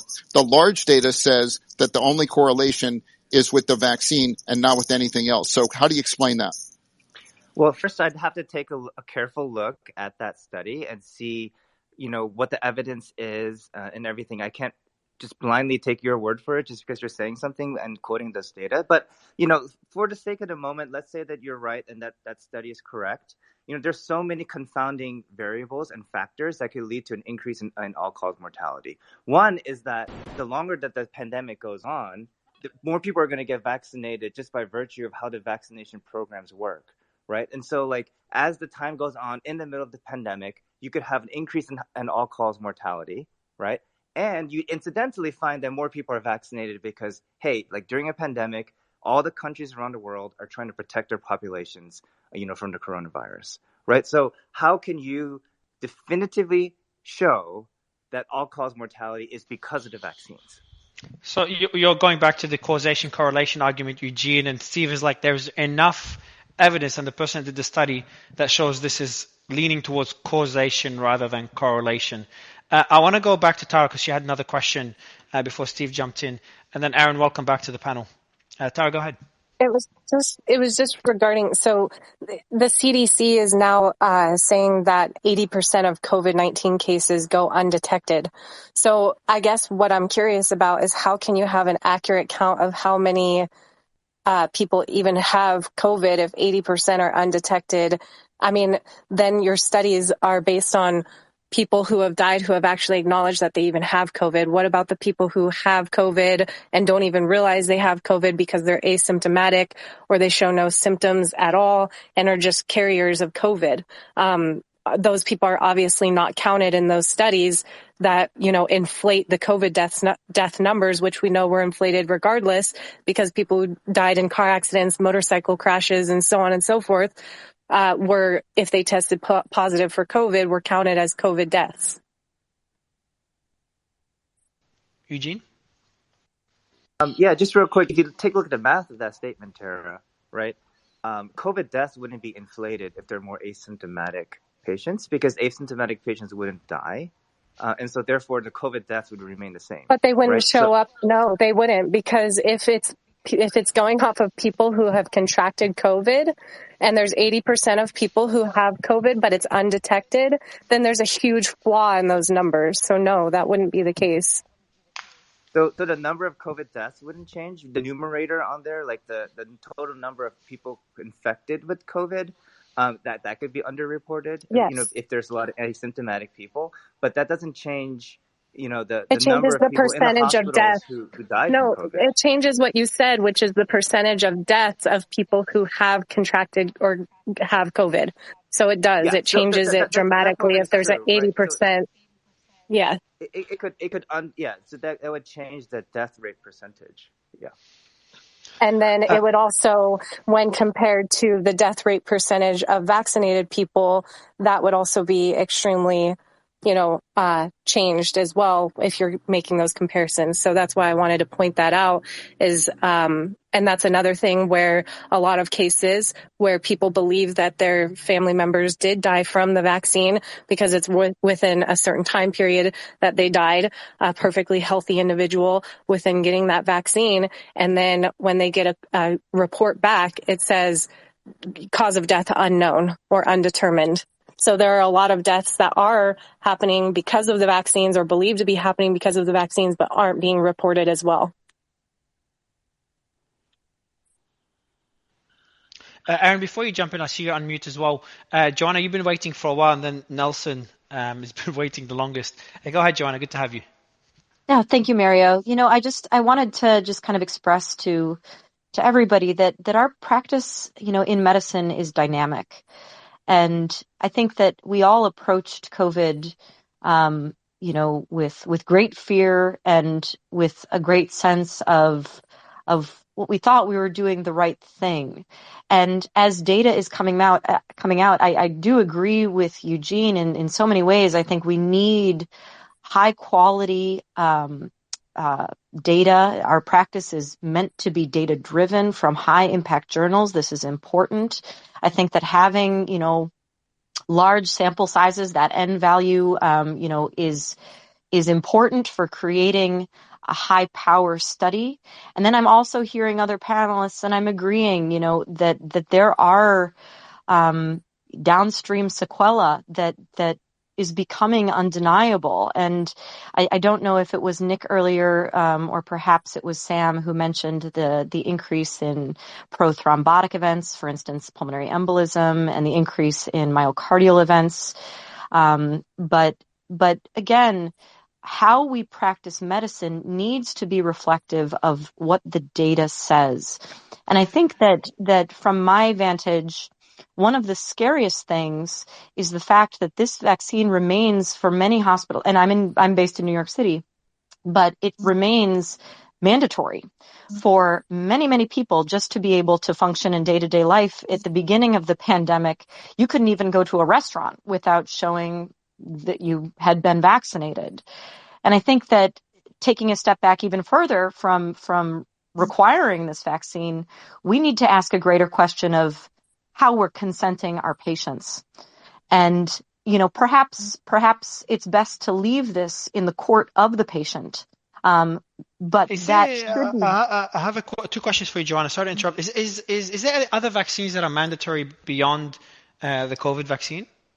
So for pediatric populations, to enter into school systems, I think there are many barriers if you don't receive certain vaccines as a child. And feel free to jump in, ladies and gentlemen, if there are any other mandatory vaccines. But it's very hard to navigate general life if you don't have, for instance, the hepatitis B vaccine or MMR, these sorts of things. Is it possible? Sure. But is it perhaps more difficult? Absolutely. So there are. The next question I have for you, with the studies now, before we go to Nelson, the studies that were mentioned now by Steve, Sam, Steve and Justin earlier, and Sam, by the way, I would love you to pin above when you find the study that you and Steve were referring to, just so we can compare information. But hearing those studies, and I'm sure you've seen a lot more come out, are you getting more concerned now than before of the vaccines, number one? And number two, Are you concerned to a level where you think the vaccine should not be mandatory? I think, I had, and many of my colleagues, I think, we had concerns to begin with, and the way that this vaccine was developed, Operation Warp Speed, normally these are developed over the span of 10 years. And again, I think I have tremendous compassion for people because I think everybody had the best of intent. But yes, as more data is coming out, I think of course there's interest. And again, collecting high quality data to drive our future decisions. But then, and I don't want this point to be lost. As far as patient consent goes, you have states, entire states like California and this misbegotten misinformation bill, 2098, which, I want to be sure people are aware of. There is a bill that was actually passed in the past few months here that punishes physicians for, quote, misinformation. And I really think that if this is the trajectory that we're headed down, where we're not able to engage and question and grapple with science, and Mario, how long do I communicate have to with our wait? patients. Yeah, so I'm sorry. Joseph, right after, yeah, all good. So Joseph, you'll go right after Nelson. So don't Actually, worry, could I've I got it just planned. respond? Do you mind, Mario, if I just respond to Joanna very briefly? Yeah, sure, I'll let you respond. Then we'll go to Nelson, and then Joseph's been waiting patiently as well. Yeah, I just wanted to just confirm that I did look into, because I was very interested specifically in the mandates and whether there was a case for them or not. And I did look into specifically whether vaccines were mandatory and whether they were mandatory for example, school enrollment. So I can confirm what Joanna was saying, that that they were not, with very few exceptions, and there were still cases where exceptions could be made for religious or other exemptions. This was a very extraordinary circumstance. This was the only vaccine that I could find where there were no exemptions given for religious or health reasons in schools. So I just That wanted to could confirm hopefully, that. and I wouldn't be surprised if that changes and they become. You can see it already. The rules getting more relaxed in many countries about about needing the vaccines to eat at a restaurant, for example. Nelson, man, you've been waiting for a while, and then we'll go to Joseph. What's up, man? Mario, I'm doing good, brother. Appreciate you for letting me speak. Dr. Eugene, much respect to you, brother, and, much respect to Lisa, Joanna, and everybody else. But I mean, it's Dr. Eugene. So a few things you've said, right? Especially in regards to, the vaccine adverse events, right?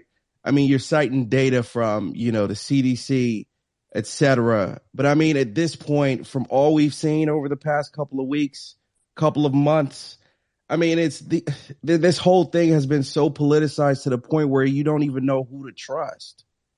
I mean, it makes no sense at this point, right? I mean, we don't know who's in bed with Pfizer at this point. Like, we really don't. And I'm pretty sure you don't either. I mean, a large amount of the a large amount of the population is now trying to get Fauci's head, right? Based off of the new developments that we've received, right? So I think quoting data and citing data from the CDC, especially in regards to adverse events. I mean, Dr. Eugene, I haven't been on Twitter as much as you guys for as long as you guys, but for the limited time that I've been here and listening to all these people in terms of, brother, there is no way that what the CDC is reporting in terms of adverse events, there is no way that, I mean, come on. So Nelson, It's I way appreciate your too words. many people. It can't be a coincidence. I think we can respectfully disagree, but I do want to explain to both you and to the audience here, how we as physicians have to practice when we have to take care of patients and we're responsible, for their health outcomes, right? There's something called a standard of care that we must adhere to. And the standard of care means that we have to look at the best available scientific and medical evidence that ourselves and our peers rely upon, and come to a consensus about, so that we provide the best quality of care to our patients, right? We can't go by an anecdotal evidence here or there, or there's something trending on social So media, and so like now we have to pay attention to that. what We you're have to saying, look at the Eugene? most reputable journals and what our peers are So saying in Eugene, a consensus environment. what you're saying, your point, I'll kind of add on to what Nelson said. So what you're saying is that, okay, so without discussing the concerns with the CDC, you're saying this is the best that we have, and maybe it's not perfect. Maybe there are concerns that are valid, and obviously we're not discussing those concerns at the moment, but maybe there are concerns that are valid, but it is the best that we have. But maybe to add on to Nelson's question, do you have concerns with the studies from the CDC? Like, I didn't understand the amount of corruption there is within those institutions until I started researching things. Like now I'm looking into the Epstein files, Eugene. And, I'm a very fact-based person. And, I'm halfway through the documentary. It's a long one. It's like 8 episodes. And I'm already it went way above my expectations in terms of the amount of corruption that was there during those proceedings. So is there anything that concerns you with the studies at the CDC? So, I mean, I don't or think the CDC figures is from the perfect, CDC? and I don't think the FDA is perfect. I don't think any government agency is ever perfect. And I think it is our responsibility as American citizens, not just the physicians, but everybody, to always, question things, critically think for ourselves and take a look at the evidence. But I will say, as a practicing physician, and there are other practicing physicians here on this panel, we have a responsibility to our patients and to follow what the standard of care is in medicine. And that responsibility comes with us having to rely upon the most reputable, largest studies and having consensus with our peers, right? Otherwise, we can all practice medicine in many different kinds of ways.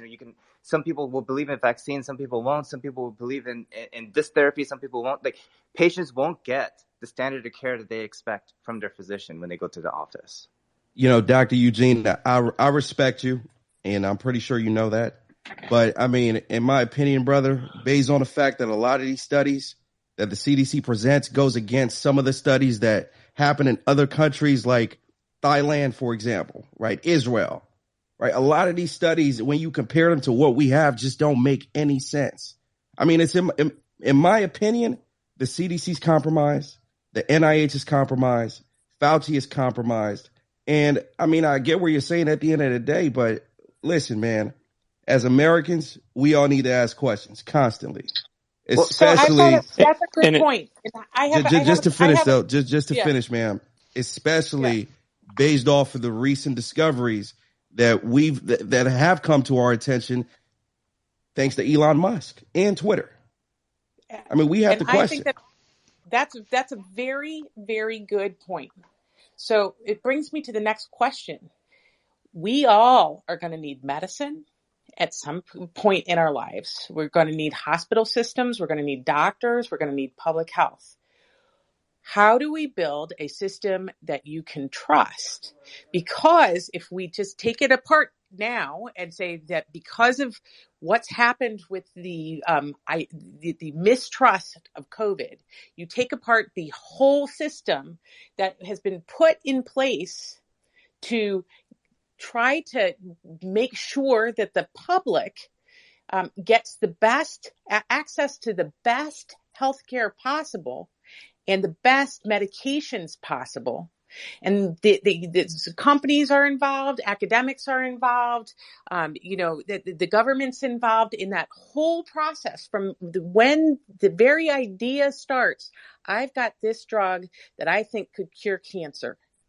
And there's a whole process of what it takes to get that drug out to make people's lives better. But the problem is we didn't go through that.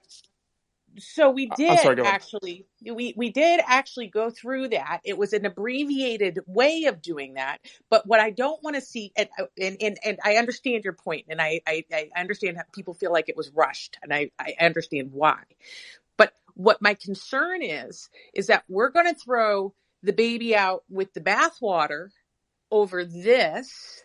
And then when it comes to something that's really, really important, we're not going to have medications or vaccines or things like that. So we need to figure out that there needs to be something constructive that comes out of this. And the constructive thing needs to be, how do we make these processes better? And how do we have a transparent dialogue that is based in science, to make sure that we have access to. The United States had had just incredible healthcare, and watching it over the past 20 years sort of implode is in my mind tragic. And so I want to see a rebuilding of trust in how do we've got systems in place to address all these things. What can we do proactively to make things better? But that will I want to. require an admission of a certain kind from that certain things did not work, and how that to regain that trust in the system, because that trust has been ruined, right? And people's rights have been sort of trampled on, specifically with the mandates and perhaps some of the reporting of data and things like that. So those systems need to become more transparent, and people's rights need to be addressed in that way. And it needs to be done very publicly. And it can be a war, and there's certain things that people aren't necessarily able to do, blame and finger pointing. And so there has to be a resolution sort of from both sides, that a willingness to work together. Yeah. I confirm this. I want to reply to this point before giving the mic to Joseph. I agree. I think one thing I learned when I did customer service, when I launched my first business many, many years ago, is that when a customer complains, even if they're wrong, just say sorry and just admit fault. They just ease up a lot quicker, and they'll be more receptive for any feedback or even the truth. Like, you can admit fault and then correct them right after you admit. It's something that the book How to Win Friends and Influence People talks about. So yes, I think if the medical system admits to faults, and there were mistakes made, and I think we all agree on that point. Obviously, how many mistakes, that's where we disagree. It will help regain trust. So I agree with Catherine there. Joseph, how are you?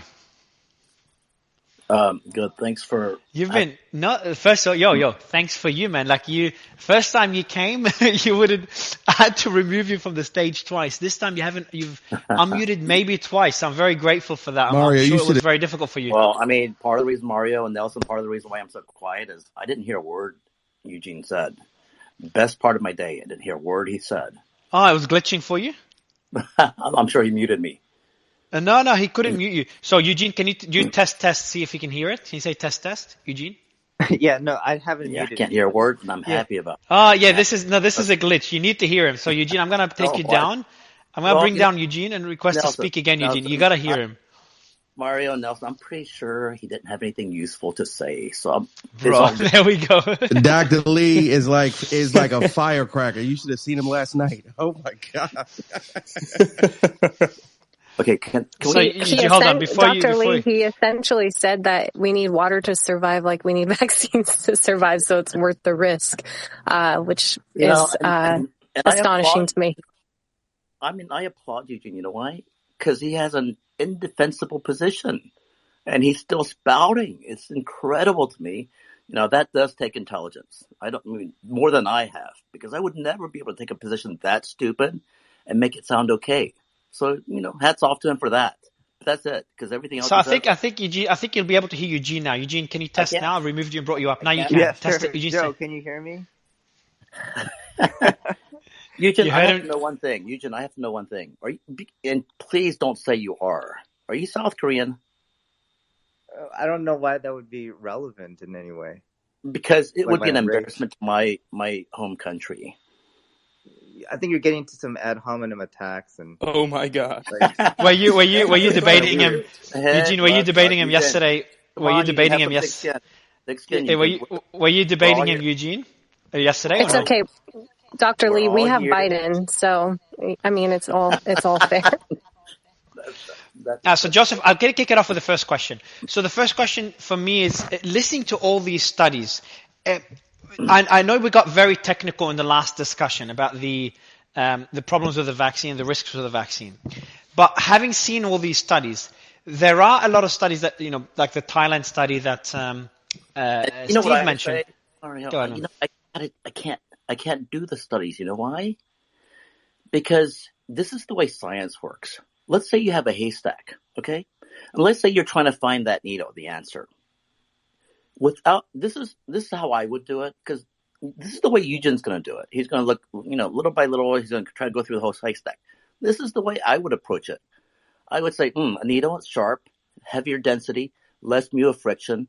I vibrate that whole haystack, and then the needle is going to be at the very, very bottom, within the bottom 0.1% of the total area that every other motherfucker is going to search.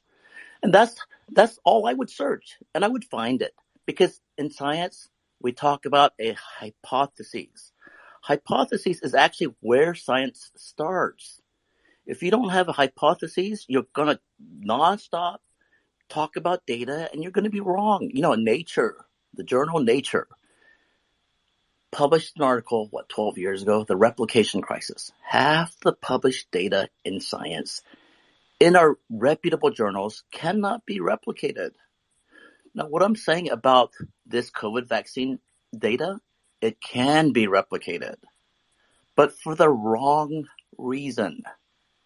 Now, if I ever sounded mad, and I'm very sorry I did, if I ever sounded mad, you go through Sean's dad's, Twitter thread, and you tell me if you don't get mad about that. I'm a pretty decent, nice guy. I've done 80,000 surgeries. People didn't trust me with their eyeballs because I'm a rude, obnoxious motherfucker. They trusted me because I'm professional, I'm decent, I seem very rational and empathetic and caring. I'm not on the autistic spectrum. But you know what gets me mad? When I see something like that happen. So we're going to go back to this. Everything in life that you do has to be approached with a risk-benefit ratio. Okay, so what's the benefit? So the benefit of the vaccine is supposedly a neutralizing antibody that enters your lung, binds the virus before the virus can infect your lung cell. So what do? I realized that this is a flaw. In January of 2020, in May of 2020, I tell my mentor, yes, he's only an ophthalmologist too, but he's at the top of his game. He's been the director of Johns Hopkins for at least, 15, 18 years, in academia forever. Highly respected. And when he had heard what I had to say, he goes, Joe, I think you're going to win a Nobel Prize for this. And we've kept in touch for 3 years. And when he had questions about different COVID issues and patients, he goes, Joe, you know what? I have Zoom meetings with the heads of the department at Johns Hopkins, and you make more sense than a lot of them do.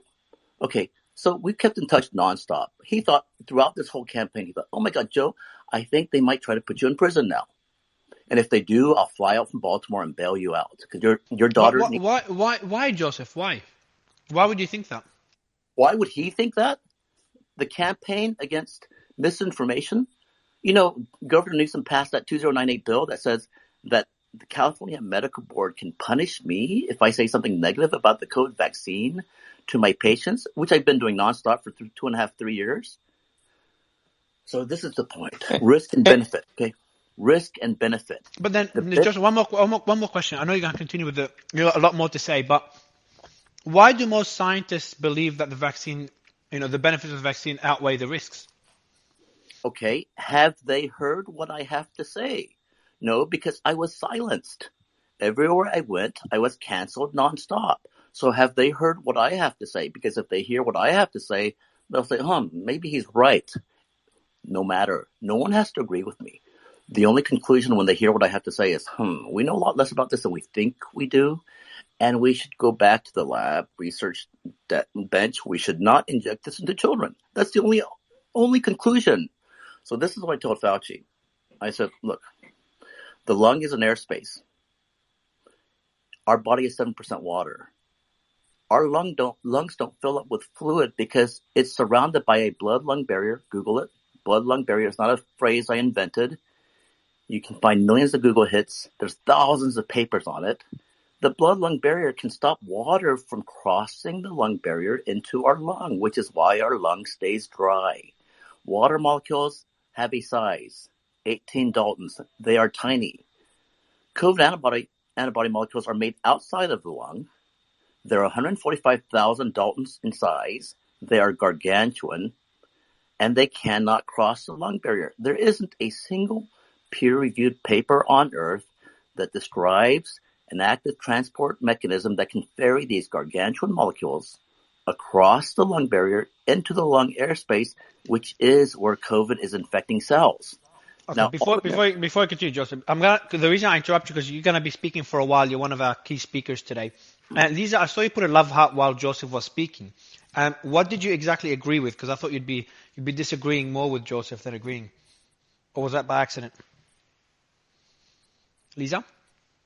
That must have been by accident. Hey, I thought she was agreeing. That was by hey, accident. Mario, By accident. Okay, I thought so. Yeah, go ahead, Steve. I'm on a plane here. It's about to take off. If you could bring Angela Wilbrecht on stage, I think she has her hand up.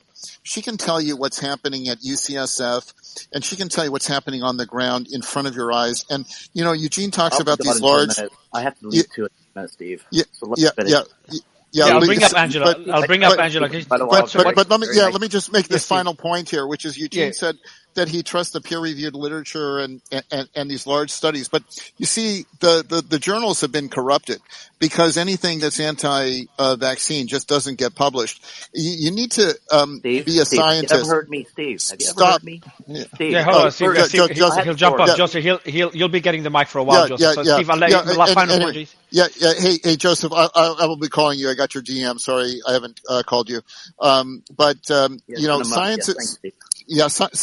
science, as Joseph will attest, is about looking at all the evidence available to you, looking at all the evidence and not just what's in the peer-reviewed literature.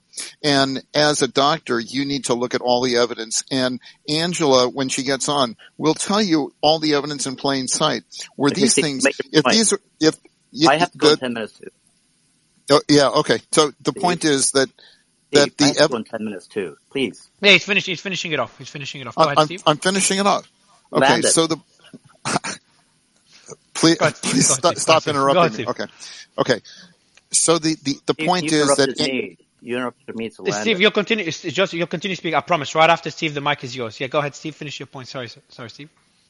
So Angela will tell you that the evidence in plain sight for anybody that was paying attention, when these vaccines first rolled out at UCSF, there were alarm bells going off with people getting injured right after, very seriously injured, right after they first rolled out the shots. They should have stopped the shots immediately then, but they just ignored everything. They ignored the safety signals. There's a nurse at UCSD. Her name is Marcia Gee. She was one of the first people to get the vaccine. She was very seriously injured. Keep talking about all the risks. I'm telling you, if there's no benefit, what's the point of talking about risk if there is no benefit? If the neutralizing antibody doesn't enter your lung airspace, Steve, whatever you're saying becomes a lot more useful, a lot more beneficial. Risk-benefit profile. You're a venture capitalist. You understand ratios, risk over benefit. If the benefit I'm saying is zero, your risk that you're describing is a lot more useful, Steve. Do you understand what I just said? Yes, Joseph, we agree. There's no benefit to these vaccines. But the benefit of the vaccine, assuming that let's assume their science. They say it's a neutralizing antibody inside the lung. Steve, final point. Joseph, will you let me? Can I finish? Finish up. Go ahead, Steve. Finish your point, and I'll give the mic to Joseph. Yeah, because I gotta go. In 2 minutes. So the point is that the evidence was very clear that people were getting severely injured from these shots. A safe and effective vaccine would never, ever create the kind of adverse events that we are seeing after these shots. And Angela will detail it, and Angela will tell you, especially for the kids.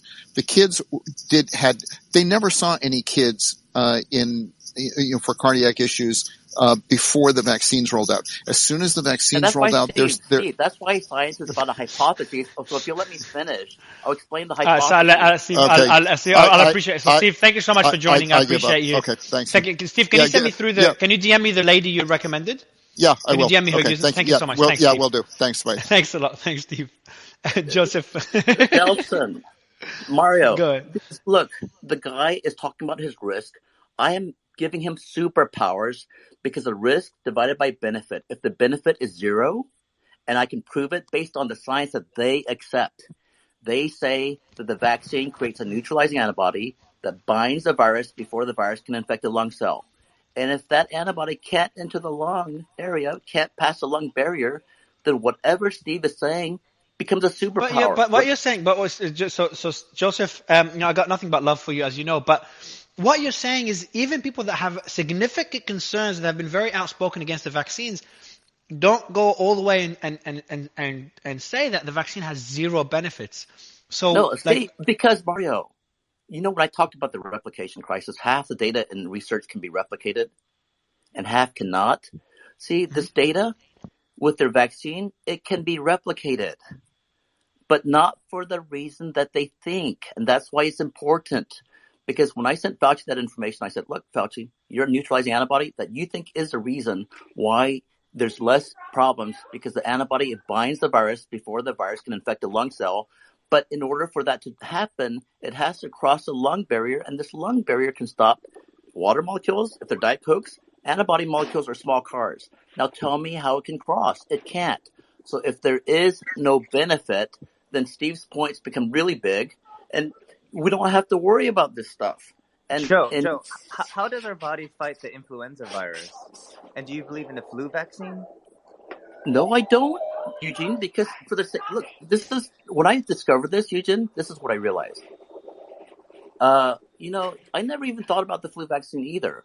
But the moment I realized this, I said, see, the flu vaccine, they had a built-in excuse.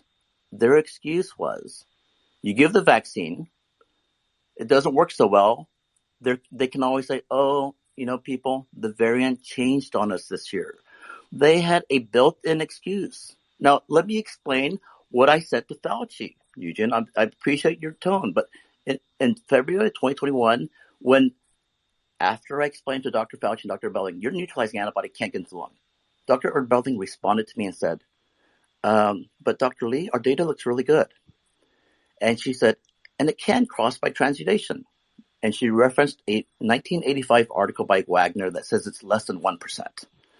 So that point is useless. So I addressed her point that their clinical data was very good with the vaccine.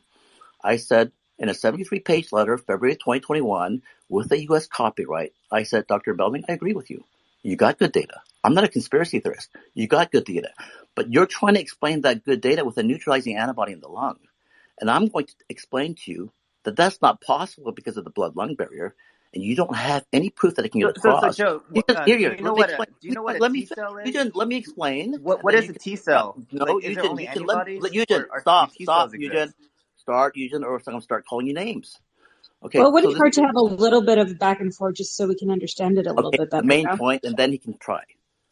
So the vaccine also has a side effect of giving you muscle aches. Every review paper on the mRNA vaccines says that the major side effect of the mRNA vaccine is induction of chemokines by your body. Your body produces interferons, interleukins that are antiviral. So I said, Dr. Fauci and Dr. Belling, what you should have done is, I believe your good data. What you should have done is compared the COVID vaccine to a flu vaccine. The reason why is the flu vaccine doesn't create a COVID neutralizing antibody, but it does give you muscle aches. And if it helps, guess what? You have your answer. It's not via your neutralizing antibody. Your good effect is via the induction of chemokines by the body. You trick your body into producing chemokines that were effective. And look at the data. Look how weird it gets. J&J, you have COVID spike antigen one time. You get 50% effect because it's an adjuvant effect and you barely trick your body. Yeah. So Dr. Gu, I'm sure you have a lot to respond to that. So can we get your take on that?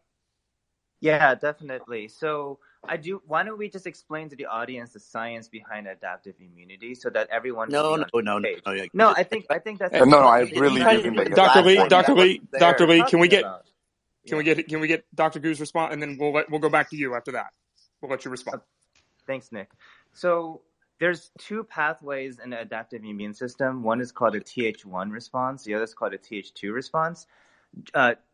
Dr. Lee keeps talking about neutralizing antibodies and how it doesn't cross this lung space or everything he's talking about.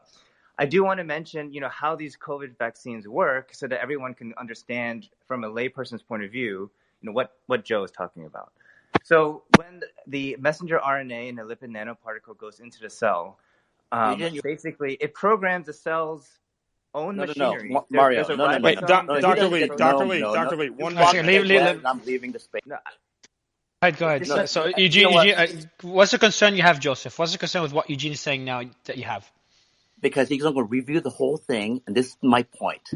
If the antibody can't cross the lung barrier, and if he doesn't have a reference to cite it, you know what he said in our private DMs back and I'm forth? trying to You know what he explain, said was this. Joe, He said it why you're has wrong. a path.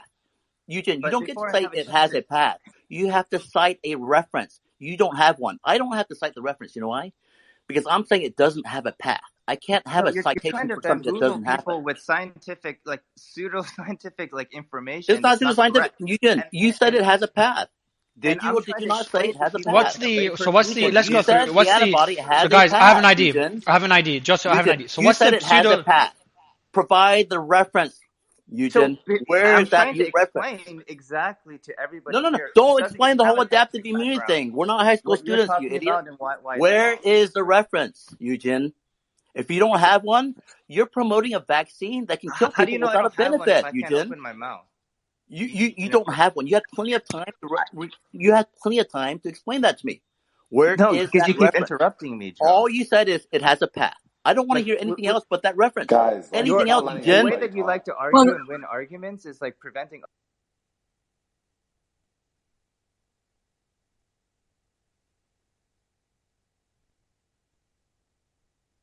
Oh, sorry, I was talking to myself. Sorry, Eugene, you were saying something before I muted everyone, and then Dr. Danish, you wanted to respond to Joseph as well before going back to Joseph. Go ahead, Eugene. Yeah, thanks, Mario. So I'm going to try to make this as You quick know as what? I possible have to and leave also because I as have understandable as to do. But possible to Eugene, people who don't have a why don't you medical tell the background. world where that reference is? And I have to leave. I'll be back. So what's Okay, the concern with what Joseph mentioned they have, yeah, Eugene? so I do want to explain that, and I want to explain in a way that people can understand, like normal people, even if you don't have a medical background or whatever. So when how the coronavirus vaccines work is when the messenger RNA in the lipid nanoparticle enters a cell, it programs your cell's own machinery. There's a ribosome that makes proteins. It programs a ribosome to create the spike protein for the coronavirus.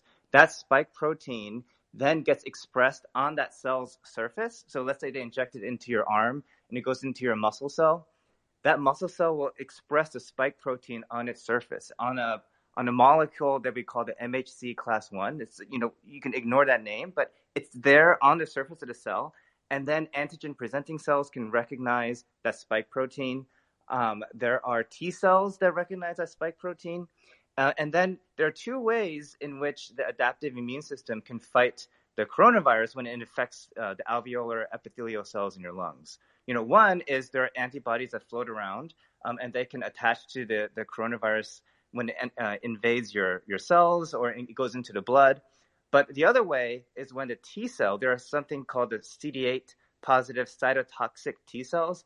They can recognize foreign antigens or proteins on the surface of the cell that are infected by the coronavirus, pathogen, and they can then directly kill that cell so that all of the coronavirus, particles and viruses, they're inside a cell replicating and are about to burst out and infect other cells. The killer T cell can go recognize that and kill that infected alveolar epithelial cell before it can burst with a bunch of other, coronaviruses to infect other cells. And so the vaccine works by teaching your body how to produce the CD8, positive T cells that can recognize the coronavirus. Also, the B cells that can produce antibodies that can attack the coronavirus. And so I just wanted to explain how the vaccines work, how they can still protect your body after the coronavirus invades the alveolar epithelial cells in your lungs. Awesome. Dr. Aaron, you've had your hand up for a while. Yeah, thank you. I wanted to address Dr. Eugene's earlier comments about the quality of the studies. Bigger doesn't always necessarily mean better. There's many factors that go into assessing study quality. Is it prospective versus retrospective? Is it randomly sampled versus convenience sampled? Is it randomized or not? At this point, we can't do any more randomized controlled trials of the vaccine after FDA approval. That wouldn't be approved by institutional review boards. So the only randomized trial, which is the best way to establish causality and efficacy, the only randomized controlled trial we have is the phase 3 clinical trial submitted to the FDA, published in the New England Journal. But we now know that that study is actually outdated. So many of the studies that Eugene has mentioned in many of the reputable journals were studies looking at efficacy at the peak of efficacy. But we know that efficacy declined very quickly for these vaccines. That wasn't what we initially expected when they were rolled out in early 2020. No one was talking about boosters in early 2020. But within 4 to 6 months, efficacy had dropped to well below 50%, which is the threshold that the FDA had set for approval. So within a few months, the efficacy of the vaccine was lower than what it needed to get FDA approval. Hence, we started boosting. But what we found with the efficacy of boosters is that whatever modest efficacy you may get initially lasts for an even shorter duration of time than the initial doses. And I think this is important to keep in mind because you can cite all of those old studies, but literally within a few months of the studies, or if you boost enough, within even 6 to 8 weeks of those studies, those numbers in those studies become obsolete when it comes to efficacy. Hence the need for more and more boosters. Hence this last gambit to inject people with the so-called bivalent booster. And the reason efficacy declines very quickly, at least two of the known reasons, and there may be other reasons as well. Number one, the virus evolves too quickly for us to catch up. So even this new bivalent booster that tries to aim at the Omicron variant, we're starting to see new variants that could potentially evade those neutralizing. Aaron, what would be the solution, though? What would be the solution if you're constantly having that cat and mouse game? Yeah, no, it's a great question. I don't think we can vaccinate our way out of this pandemic. We're not going to be able to catch up to the new variants. And in fact, Gert Vanden Bossche and other very reputable virologists have raised the concern that vaccinating in the middle of a pandemic may be driving new variants, right? Because you think about what a virus wants to do. A virus wants to evade our immunity. And when you have infection-induced immunity, you get a very broad immunity, I think, as I explained last time I was on this. It's more like shooting a shotgun that sprays out sort of in many directions, easier to hit the target. Many different components of the immune system forming antibodies and T-cell responses to different parts on the virus, what we call epitopes of the virus or antigens on the virus. But with the vaccine immunity, you get antibodies just to one part of the virus, the spike protein. And that is precisely the part of the virus that continues to evolve with the new variants because it wants to invade. The vaccine wants to replicate, evolutionarily speaking. And so the random variants that are able to evade vaccine immunity are going to replicate more quickly because they'll be able to spread from one vaccinated person to the next. So what you're saying, Aaron, is that the vaccine could have an adverse effect in encouraging variants and then making it harder to, I wouldn't say contain, but just making the virus, get worse, either spreads more or have more extreme symptoms. Would that be a fair summary of what you've said? Because I know that Dr. T has her hand up as well. And Steve is putting the emoji 100. So I think Steve agrees with you as well, Aaron. Yeah, that's what I'm saying, and it's I would say it's more than a hypothesis now. It's a strong theory that has a lot of evidence behind it. What are your thoughts on Dr. Lee went a bit extreme in saying that the vaccine just has zero benefit, and he's made the argument in the last space. I think you were there as well, and he's made it again here. Dr. Donishi, I see him putting a thumbs down.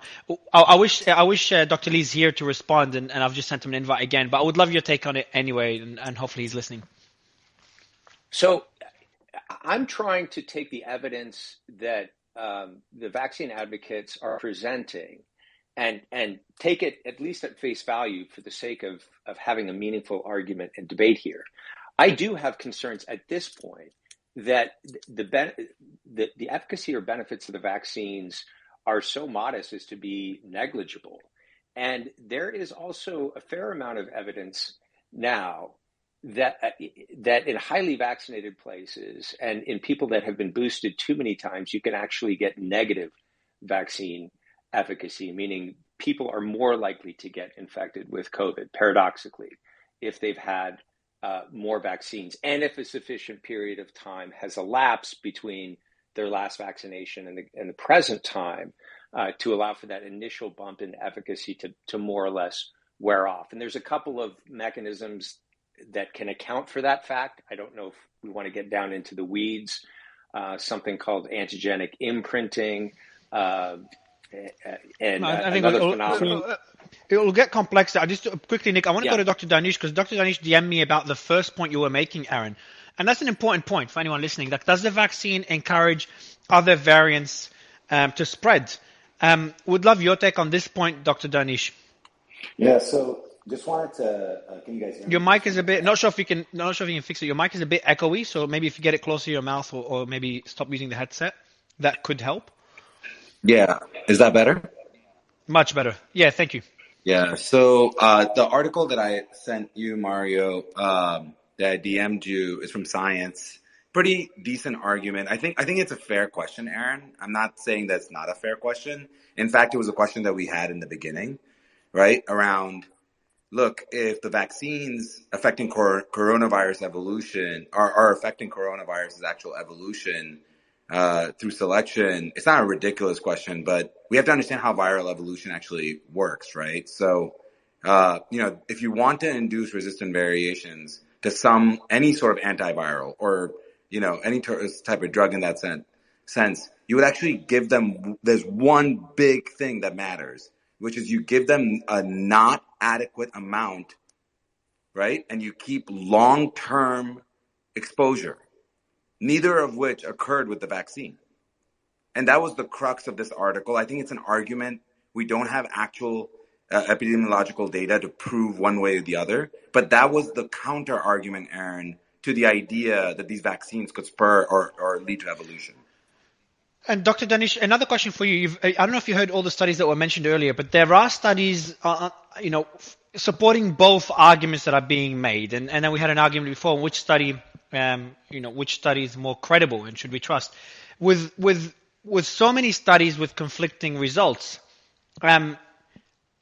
has your perspective of vaccines changed? And would you say to anyone that is vaccinated, is there reason to worry that there could be adverse effects of the vaccine long term that we're not aware of yet? I'm not concerned. My entire family's vaccinated. I think it's a fair question in the short term. If there's an adverse effect with your specific vaccine, maybe an allergic effect, or even if you're in that age group, maybe perhaps myocarditis and young men potentially, right? You have to worry about those things. And I think it would be foolhardy for any doctor not to worry about them. I think it's a completely fair question.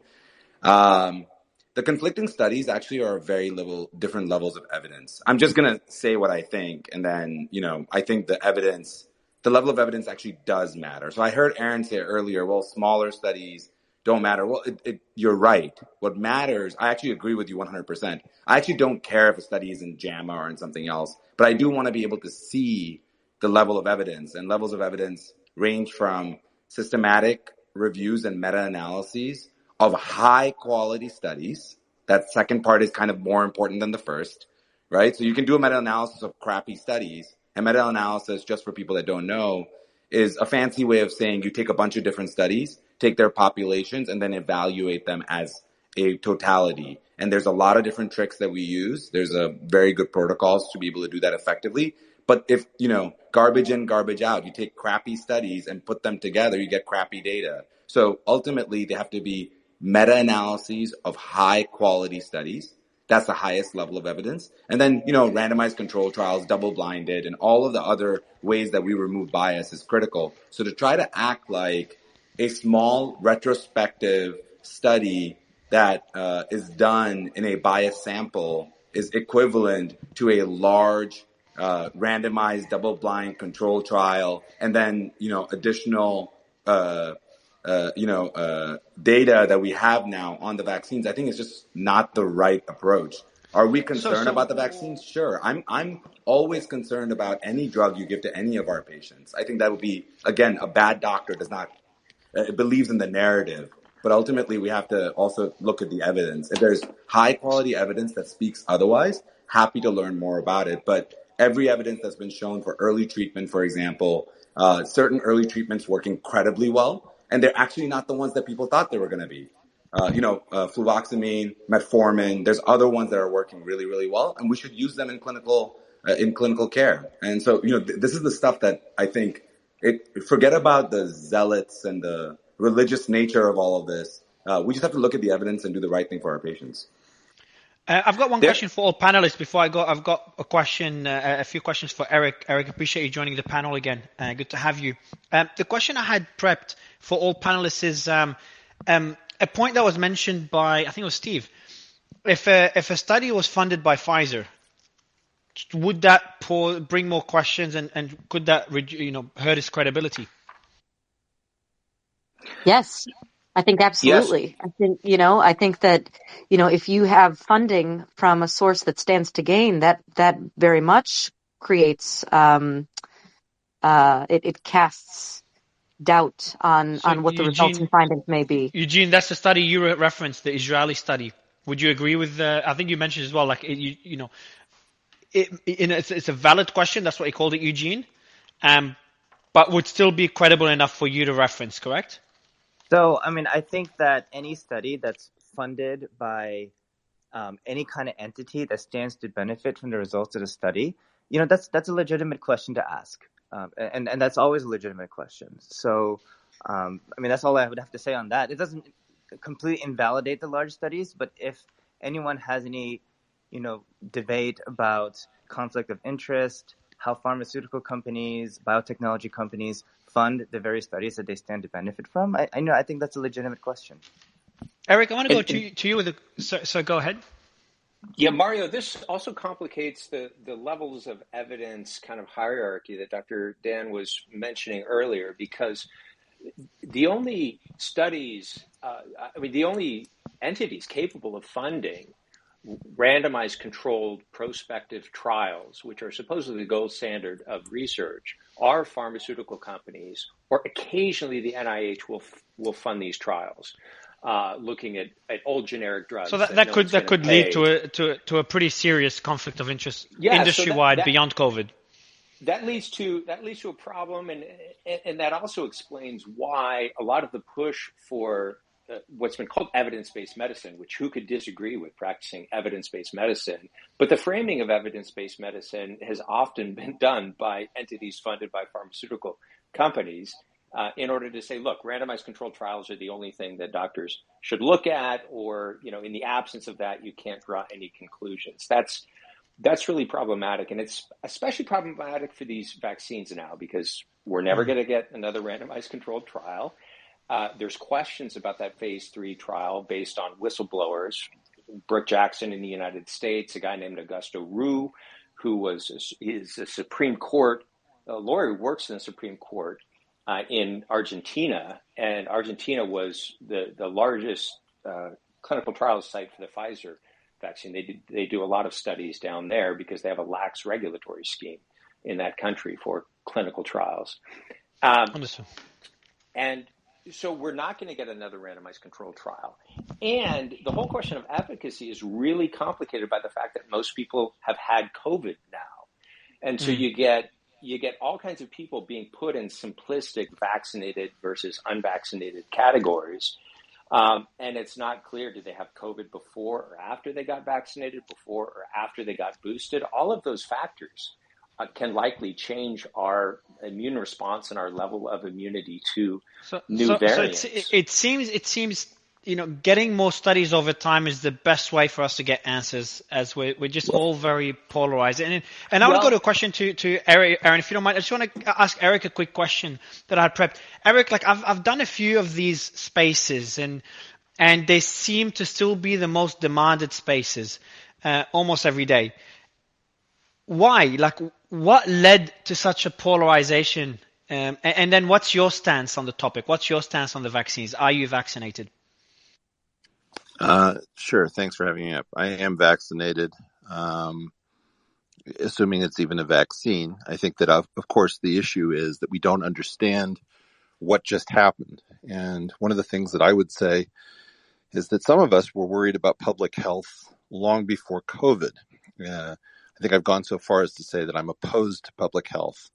And what I mean by that is the culture of public health, from a scientific perspective, is a monstrosity. It's a combination of good science and care about the population and a desire to protect us, which has to be there, because these are things that challenge any libertarian notion. If the right to swing my fist ends at the tip of your nose, what do you do with a respiratory virus? What's my right to breathe? Those problems are really badly handled for a world with smartphones, search, social media, and the ability to compare notes. So one of the questions that we don't ask ahead of time prospectively, let's take the next pandemic, not this one, some new virus we've never seen before. I guarantee you that virus is going to require a certain level of simplification, because when physicians talk to non-physicians and scientists talk to non-scientists, there's a huge gulf in knowledge. And then you have this really big disagreement, which is, what is the public entitled to know? So, for example, if you remember at the beginning of this, we had an issue about masks. Please don't use masks. They might make you feel better. But what we really need to do is to realize that they might even make you sick. And the only people who might need them are actually frontline professionals. That was pretty clearly a screw up on our part, because we failed to replenish PPP during a previous health emergency. And then we had to cover for it by telling people not to use the scarce commodities, having offshored our supply chains to China. What we find out afterwards is that a lot of people were very comfortable. Oh, of course, that's what we said, because we had to say something because we had an emergency. And a lot of other people were extremely uncomfortable. We said, we can't afford to lie to people like that because it breaks trust. So I think one of the things that we're divided by is a practicality. If a lie is in fact noble, forgetting perverse incentives, how do we feel about public health simplification and the culture of the noble lie? That actually divides us before we get to Pfizer or Moderna or COVID-19. So I think one of the things that's going on is that we all went through the same medical nightmare, meaning that if I usually have a problem with my lower back and you have a problem with your prostate and somebody else is having a problem with fertility, we're not all going through a worldwide common affliction. As a result, what we've seen is what happens when you get a lot of non-physicians suddenly aware, with lots of smart people and lots of dissident physicians who are divided about whether public health or mandating vaccines or any of these things are good ideas. And I think in a certain sense, this has nothing to do with COVID, Moderna, or Pfizer. What it has to do with is the culture of statecraft that is depending on public narratives. So you had a public narrative here, which involved, let's say, completely egregious breaches of collegiality. You cannot label an epidemiologist from Harvard, Oxford, and Stanford getting together as fringe epidemiologists to make your problem go away. I think that's grounds for scientific excommunication, in my opinion. Francis Collins and Anthony Fauci are very clearly people who were very comfortable with the instantiation of institutional science extended into the public health realm. I think what's dividing us is that there was no consensus going into COVID about what you are and aren't allowed to do to simplify a response led by the state that demands effectively participation while pretending that it is not seeking to coerce everyone into a common option. So I know, Nick, you've got a question, but just based on what you said, Eric, there's two interesting points that I wrote down. One thing is there such a thing as a noble lie? And the second one is, states are too dependent on public narratives. So I want to go to the first one. And it's a very difficult question. Being in their shoes and assuming everything they said is true and what we know now. If you were in that position, they made a mistake, and if they don't lie, more people could die. Is there such a thing as a noble lie? You should look at what happened around D-Day, when in order to defeat the Nazi menace, we had to have enormous operations that weren't D-Day, but were in fact giant lies. There's no question that the necessity to dip into half-truths, obscurings of the truth, and even out-and-out lying has been necessary at various times for various purposes. So one of the problems that we're having is that we have people who have perspectives like lying is bad. Anything that's simplistic should not be allowed in an adult conversation. We can't have a discussion, is it ever okay to tell a noble lie, when we already know the answer. Now, I happen to hate these noble lies, and I think that they've been practiced badly and very dangerously and stupidly. But even I, who might be completely delusional, do not believe that you can get through modern statecraft constantly being transparent. And one of the things that we've got to do is we've got to tell people, you do not get to have an opinion on every subject that is relatively complicated, that is incredibly simplistic and well-tailored to spread through the internet. Like, I think lying is bad. Of course there have to be noble lies. What was the second point? States are too dependent on public narratives. This is an interesting one. Assume that you're right for the moment, okay? We don't know how a state proceeds with statecraft, particularly a leading superpower, without narratives. And what that might mean is that the nation state does not survive the smartphone, which is pretty interesting. What it might mean is that the concept of a modern narrative has to change. The state is okay, but that the problem is that what narratives worked before can't possibly work now. Or we may have a leveling up of the population where we can understand nuanced narratives, or we may have to have a rebalancing with trust where we get rid of these people who've been with us forever and who don't seem to be able to shoot straight. And we get some people who are not bogged down by, let's say, being in the same job for nearly 40 years.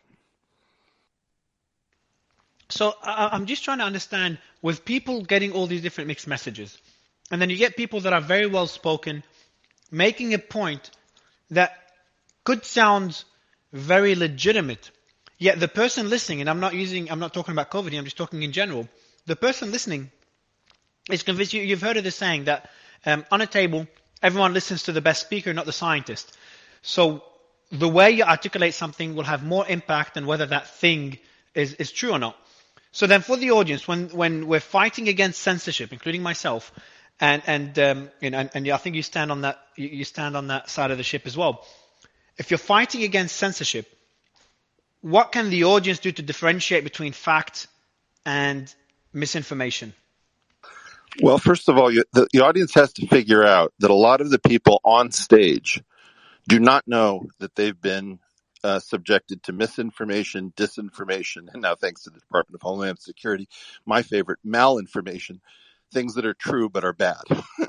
So part of what's going on is that you've got a ton of physicians, nurses, very smart people who have domain expertise subjected to all sorts of weird kinds of disinformation coming from places like The Lancet, which is combining high quality medical reports together with politics and statecraft. And so this unholy mixture has left many of us confused. And what you were saying, and I think is a great point that you're raising here, we've got a culture now which says, I know that I don't know enough to adjudicate something about spike proteins or furin cleavage sites or anything like that.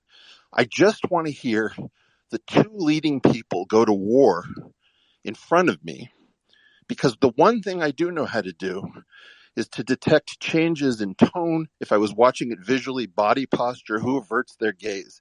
So what we've adopted, without anyone really noticing, is a cult of octagon-level simplification of complicated issues. You get two people into a battle, and you try to see who acts like a coward, who acts heroically, who appears to be confident.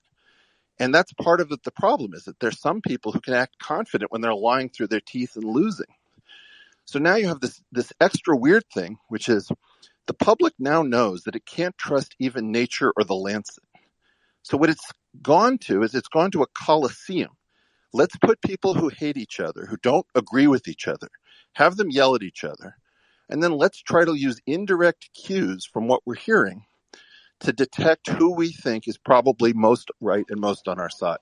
And that's a very dangerous shift in what was previously a scientific, rational culture, in which one of the gems of our process is that we scientists conceded when we were shown to be wrong. It's like playing touch football or a pickup basketball game where you don't have a referee. Each side has to call fouls when it fouled. We've stopped doing that, and what we now have is it's all going to be Thunderdome. The reason that this works is that the public wants Thunderdome to figure out who's lying and who's telling the truth.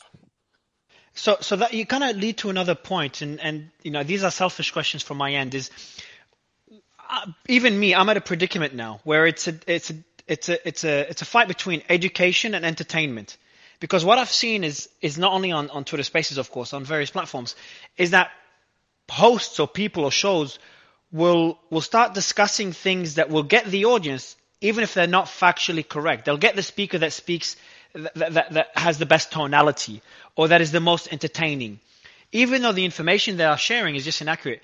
And then it kind of leads to a point that you've made, is when you put two people to fight with each other, it's no longer about fact, it's about who's a better debater. And then it makes it personal. So the other person is unlikely to concede, because then they're seen as being wrong, them on a personal level. How like for someone like myself, how can I tackle this? While I do have to have an audience, so it has to be entertaining for the audience to come to the space, while at the same time I have to keep it factual. I have to stick to the right information, and even if it's an entertaining speaker that the audience loves is saying something wrong, I have to correct them or point out that mistake, or have another speaker point it out. Then that might insult the speaker and he might not speak on stage. It does lead to a predicament right now and kind of you alluded to it earlier, with whether smartphones how states will deal with smartphones, which I think you mean is how quickly information spreads and how difficult it will be for states to control it. Where do you see us in 10 years with those predicaments? The thing that is either going to happen is that we're going to go farther and further into social media, smartphone culture, where everything is Thunderdome, and we decide and adjudicate what's happening in Ukraine, who Jeffrey Epstein was, what's going on with the vaccines. Having lost mainstream media to play the role of referee, we're going to just do this all the day. And in this case, to be blunt with you, you can't stop misinformation. Your spaces are going to misinform. They're going to have disinformation. People are going to use them to promote their books or their supplements or who knows what. The issue that what you can do is you can simply try to minimize that. There's no way to get rid of it. We're trying to keep you under a budget so that the amount of harm that you do is overwhelmed. The concept, Hippocratically, of first do no harm is wrong. It should be something like first do no net expected harm. It has to be taken balanced, and it has to be taken from the point of view of probability. So as long as you're doing these spaces and on balance making the world a better place by them, I think you shouldn't worry about the idea that some harm creeps in. You're going to create harm. I don't know that I haven't spread disinformation or misinformation inadvertently. What's the long term? The long term should be that scientists should get out of the lying business. We're not here to make the IPCC look good.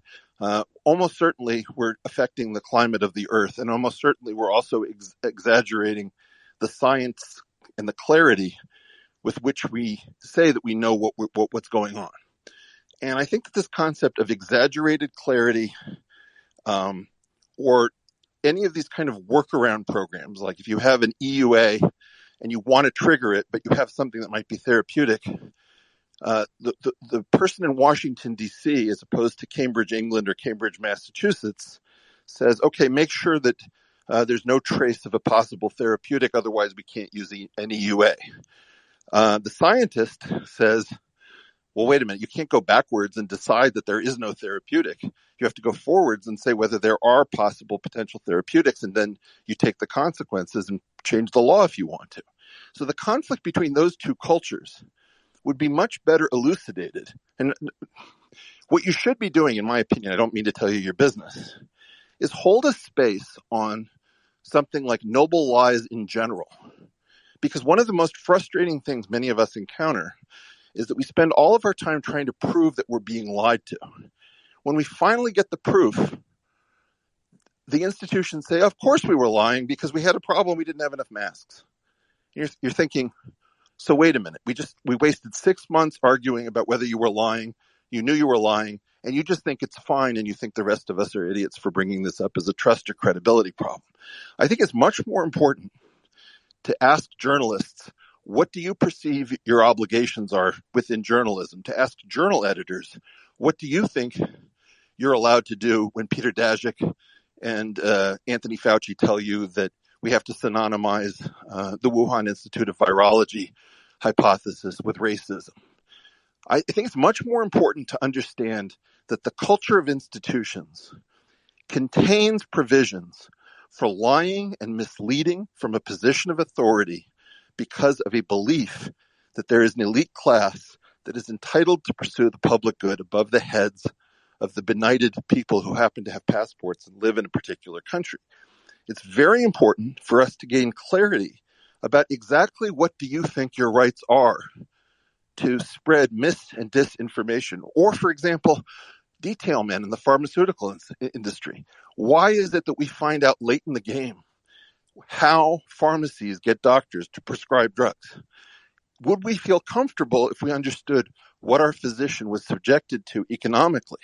I think it's much more important that we move away from COVID-19 and we move towards a culture of asking, what are the tacit assumptions of our expert and professional classes with respect to fidelity and how they represent their knowledge to people who are not technically educated? Thank you. I've got another question. I don't know how long you have, Eric. I've got another question from the audience for you. Patrick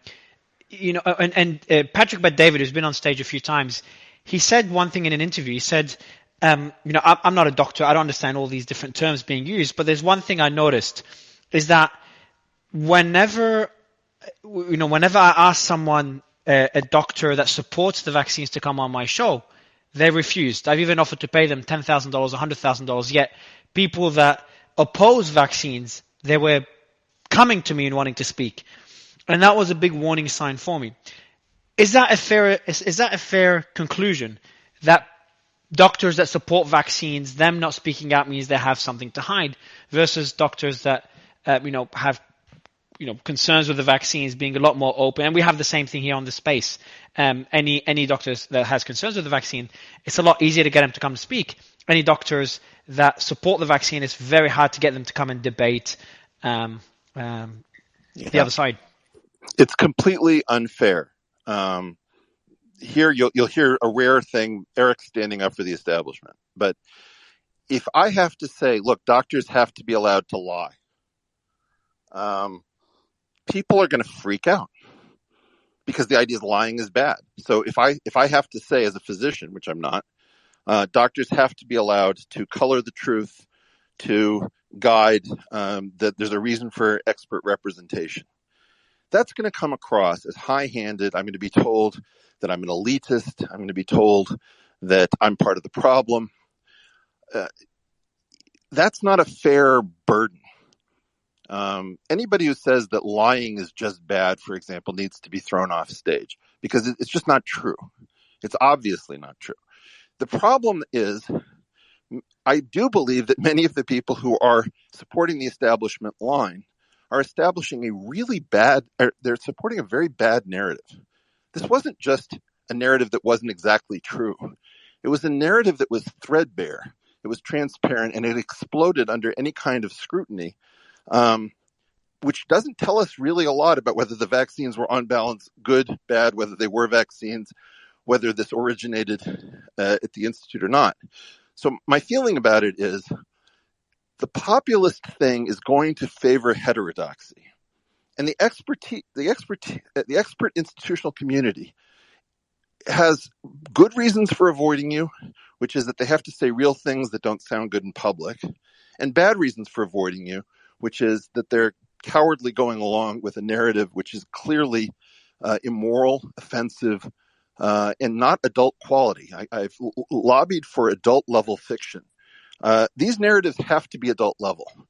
This was not an adult level narrative. The spinning, the turning around, the lying was so transparent. The horse dewormer campaign, it's a textbook study in why early 20th century public health cannot survive the smartphone and why it should never be practiced again.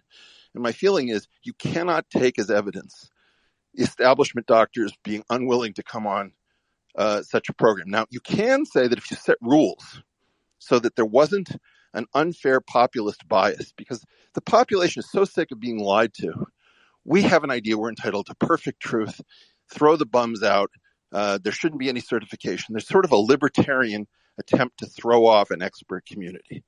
And I have to say, we do need our experts, but we need our experts supplied with some sort of understanding about what the bounds you can ask. And you can't ask this many smart people to sit down, shut up, or have their Wikipedia entries destroyed because Anthony Fauci and Francis Collins and Peter Daszak are completely out of control.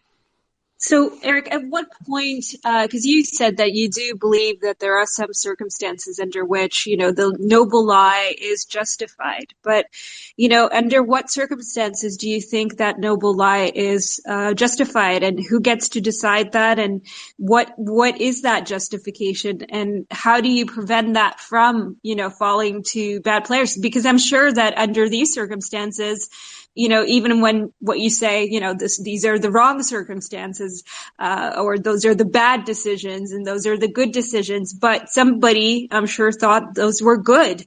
And does that not take away, personal domain, personal decision making, from individuals when they're sort of lied to, and kind of puts the idea of a godlike ability to predict consequences in the hands of certain individuals when they make those decisions, and they could be wrong.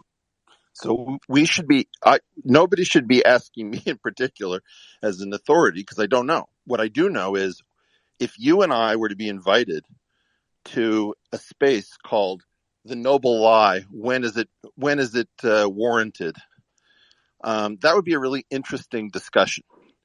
But there would be a bias in it, which is that everyone claiming it's never warranted would be expected to be boosted over everyone with a more nuanced perspective. This has to do with Schelling points. As soon as you say, I hate lying, it should be very rare, but there are cases like D-Day when you need to deceive for the greater good, you're going to find that people are going to say, well, who gets to make the decision? And why haven't you robbed me of agency? And all of that kind of stuff. So that pushes everyone to the Schelling point of no lying ever. And I don't believe that anybody on the stage has never lied or has never lied with good reason. So you have this problem that populism that plays on social media has this very weird bias towards Schelling points that can't actually be implemented as policy. So, for example, open borders and closed borders are the two most popular immigration positions, but they're also the two immigration positions that are never taken seriously whenever immigration is considered, because they're both idiotic Schelling points. The fact that every other thing is an arbitrary number or an arbitrary scheme that can be adjusted up or down tells you that people accumulate at the Schelling points. And what people are going to do is they're going to accumulate at the beautiful Schelling point that says, no experts telling us we deserve full transparency, all information, all the time. Everybody's equal. And that's not workable. And I don't know what to do about this, but I'd love to attend a Twitter space on that. Thanks. I'd be too scared to do a Twitter space like this. I know, Catherine, you have another question. Oh, I'd be too no, scared I would because love to do that. Yeah, but no, the only issue I would be worried about doing is, Eric, the point that you've made is that it's just very easy to say the thing that people will like and that will make you popular versus the thing that you believe is true. And that makes it very tricky. It's very easy to say lies should never be okay. But it's a lot more complex than that. And that's why there's some topics that I'm a bit, I kind of worry about hosting and talking about. It's definitely one of them. It will take a lot of preparation. But sorry, Catherine, you had another. Damage of the lie. So yeah, no, it would be an interesting conversation. Sorry, go ahead. Catherine, well, another maybe question. maybe we should do that conversation. I think it would be very, very difficult to define that, like that moment. And as such, that becomes very difficult. But my other question is, when we have these spaces, and specifically when it comes to something like COVID, for example, the difficulty that I have is that you have people on stage and they might be MDs or they might have other kind of expertise, but you're dealing with a topic that's very, very complex. And how do you sort of balance? Because as a lay audience, and I'm a lay person in this particular specialty, and so I'm listening to this stuff, and it can get very, very deep. And and evaluating the expertise of two people kind of going back and forward, I think it's challenging for an audience as smart and clever and well researched as they may be. I think it takes some of these things. I think it takes minimum of 15 years of thorough study to understand. And so how do you ensure that there is the right kind of match, the right kind of, equal sort of representation of ideas and understanding that's kind of going, in sort of a debate context? It doesn't work right now. Let me just read one tweet that came in while we were talking, because it's indicative. Not once or twice, but 4 times, Eric R. Weinstein justified lying, even by doctors. Yes, Eric, you are part of the problem, and straddle the fence in areas that best benefit you. So yes, you are an elitist. Thankful for Brett Weinstein. All right. This is why there's just nothing you can do. I described the problem. I described the Schelling point. I described the fact that it's obviously beautiful to say nobody should ever lie, right? There's no way to beat it. We have to recognize that we're not going to win that battle. But once we get past the simplifications, right? It's not that the person said, Eric, I found your D-Day point really interesting. I'm going to have to think about it more. It's just what plays on social media has a bias for what are the simplified Schelling points that make us feel instantaneously best about ourselves. And the difficult problem of how to balance how much money to spend on people and triage and all of the really difficult things have been hidden from the public. So we tell the public we always have your best interests at heart, and we don't explain all the codes in the hospital and the triage systems and how much care costs and why its billing is so bizarre. And so what happens is that the public has 2 separate notions of a hospital and doctors. One is this beautiful thing that just wants to heal you for the good of its heart. And the other is this crazy bureaucratic extractive extravaganza where the people who have information, the agents, do not take care of the principals, so you have a principal-agent problem. When we start having more spaces that have nuance built into them, and where it doesn't immediately cause you a loss to say the truth, because there will always be somebody saying something simpler and prettier than you are, that's when we start solving the problem. We haven't solved the problem of how to design those spaces. That won't happen. I genuinely don't think it just goes against human nature, in my opinion. But Mario, Eric, I do think Well, I there's think some we can things that we could incentivize do this, to help. perhaps. Yeah. I think we can build some systems to incentivize it. And I'll just say, Eric, one thing is I'll say... But but Catherine, doesn't that become censorship? No. We incentivize it. That's not censorship. That's rewarding it. But rewarding one side could be... Yeah, true. I understand what you're not coming rewarding from. one side, rewarding a different system of kind of thinking about it. Fair, yeah. And I'll just say to Eric that as somebody who wrote an article specifically called Noble Liars and Noble Lies, or Virtuous Liars and Noble Lies, I'll still say that I will think about the D-Day, and I appreciate your point. I wanted to, Eric, if it's okay, Mario. Eric, I wanted to go back. So this is Danish. I wanted to go back to your commentary around Nature and Lancet and around narratives and conclusions versus... and how they're being used and potentially ineffective ways. I'll tell you, first of all, I've submitted multiple papers there and have had multiple papers rejected, so I have no love lost for Nature. But as many of the people may have the same situation. But I have to say that if we can't rely on our core evidence, then we have nothing to rely on. And ultimately, my question is around, couldn't we solve this evidence to conclusion sort of valley of death if we just open source the data? So if people couldn't just submit papers that fit, quote unquote, the narrative, but instead had to prove it with their actual primary data and their evidence itself, couldn't a lot of this issue go away? And I'm trying to understand what a real solution to this would be. If all evidence can be made up, then we have nothing to rely on. What are scientists and doctors like myself supposed to rely on if we can't even rely on the evidence to begin with? It's an interesting problem. Yep. If you look at the medical literature, it is famously heterogeneous in method, in quality, in size. You'll have some study which has a study of 8 women in some Korean clinic, and some other study with 15,000 people tracked for decades.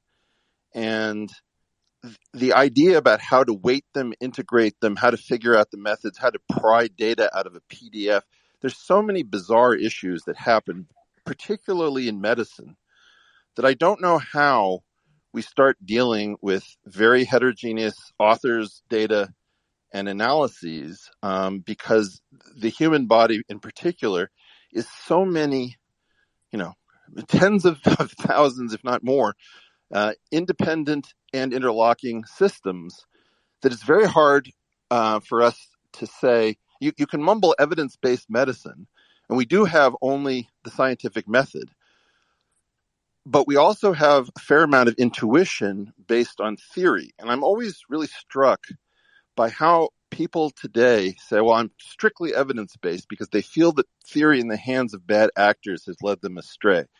I think we're going to have to hybridize something where we standardize the medical literature a great deal more. We're going to have to come to some understandings about what we expect from physicians, because right now I think what we're doing is we're setting physicians up to be heroes, and then we knock them off a pedestal. And it's an extremely offensive way of dealing with people who are trying to do the right thing and put in impossible situations.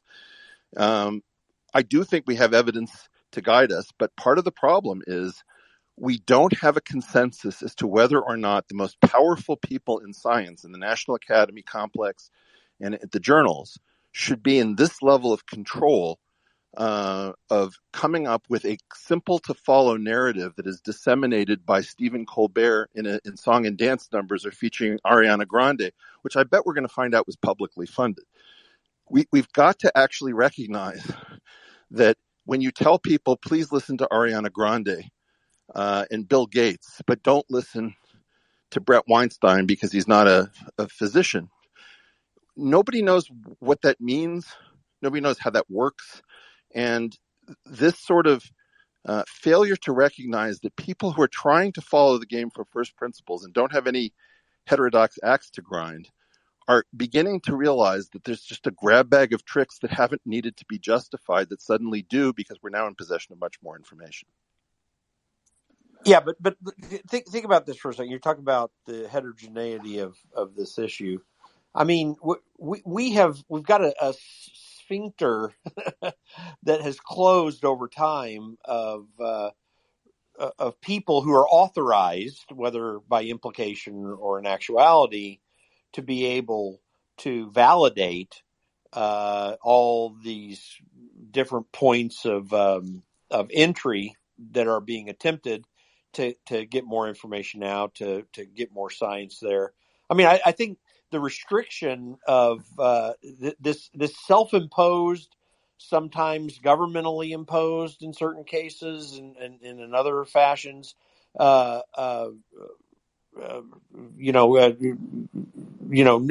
of people who are allowed to make these judgments, I think is a real problem. I mean, there's a lot in a more open source approach. Just to get to Dr. Dinish's point, a more open source approach allows people who may not be the prime experts, but actually have the ability and the function of deductive reasoning, even if they're not experts on the inductive side, to be able to participate and help with this. But I think the problem is, if you have an EUA problem, right, and you have workaround culture that says we have to make sure we don't trigger the therapeutic out for the experimental drug that we want to administer, then you have a situation. Let's assume that you have something that has minor signs of being minorly effective therapeutic.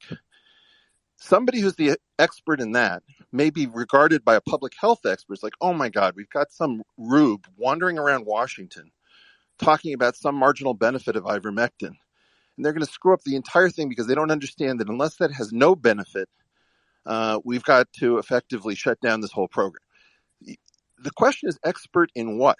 We have public policy experts, people who are expert in getting things through, who might be called field mechanics or field accountants in another field, people who show up on a war field and figure out how to cannibalize helicopters to keep people flying, or how do you pay off the local officials.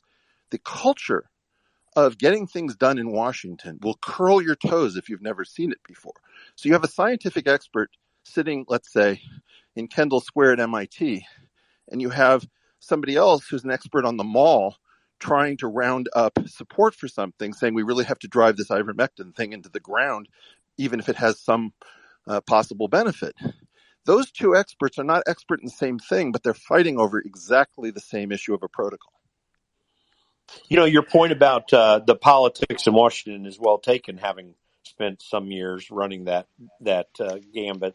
But is it the problem then that we've injected that what you described accurately as the political problem back in to the area of research, and because we're throwing money from the government into it and other inputs that have turned all the scientific community on its head. And now, if you're in that community, you have to run the political milieu to even be effective or to get anything worthwhile done. Yeah, my take on this is very, very clear.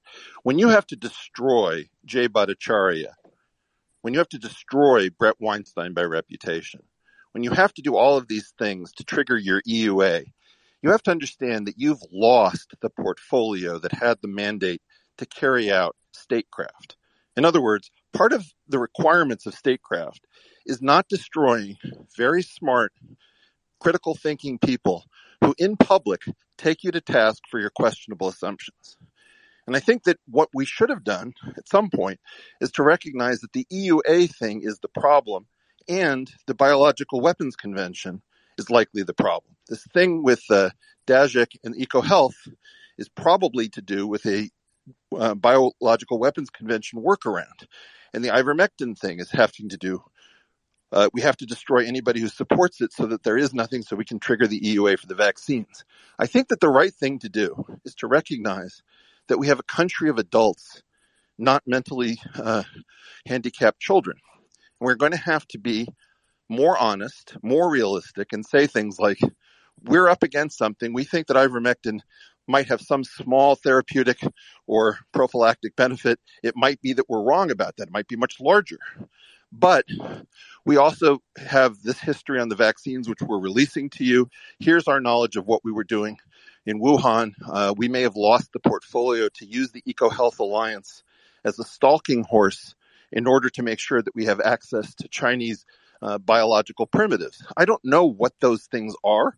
I do know Peter Daszak doesn't make much sense. We caught Fauci and Collins through their emails. And right now, what we need is an adult national and international culture of science and health.